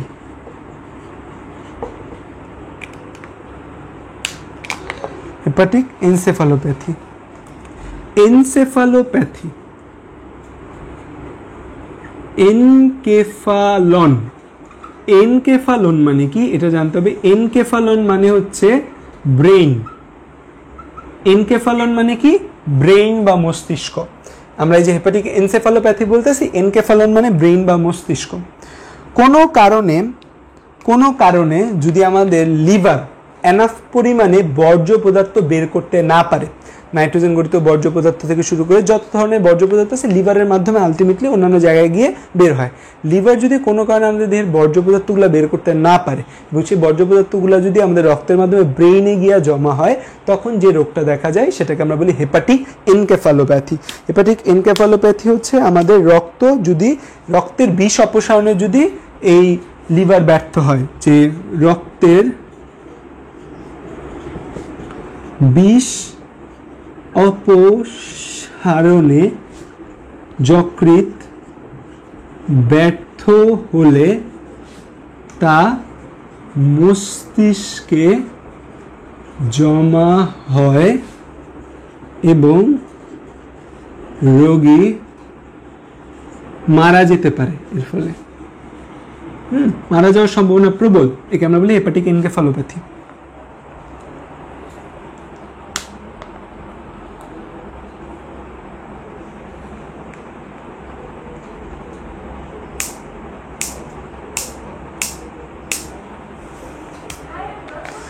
আর আরেকটা রোগের কথা বলা আছে তোমাদের আলিম স্যারের বইয়ে, তা হচ্ছে বার্ড চেইরি সিনড্রোম। বার্ড চেইরি সিনড্রোম যদিও একটা ইমিউনোলজিক্যাল ডিজিজ, বাট তোমাদের এখানে বলা আছে হেপাটিক শিরায় ব্লক সৃষ্টি হলে বার্ড চাইরি সিনড্রোম হয়। বার্ড চাইরি এটা হচ্ছে যে হেপাটিক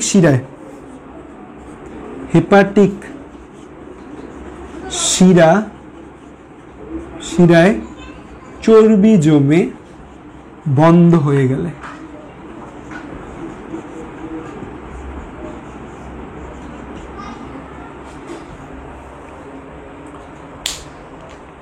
তো লিভারের যে কোনো রোগের সবচেয়ে বড় লক্ষণ কি? জন্ডিস। লিভারের যে কোনো সমস্যার লক্ষণ হয় কি? জন্ডিস হয়। জন্ডিস মানে কি বেড়ে যায়? রক্তে বিলিরুবিন বেড়ে যায়। জন্ডিসের কয়েকটা টাইপ আছে, এটা তোমাদের একদিন সময় করে পড়াবো না। জন্ডিসের টাইপ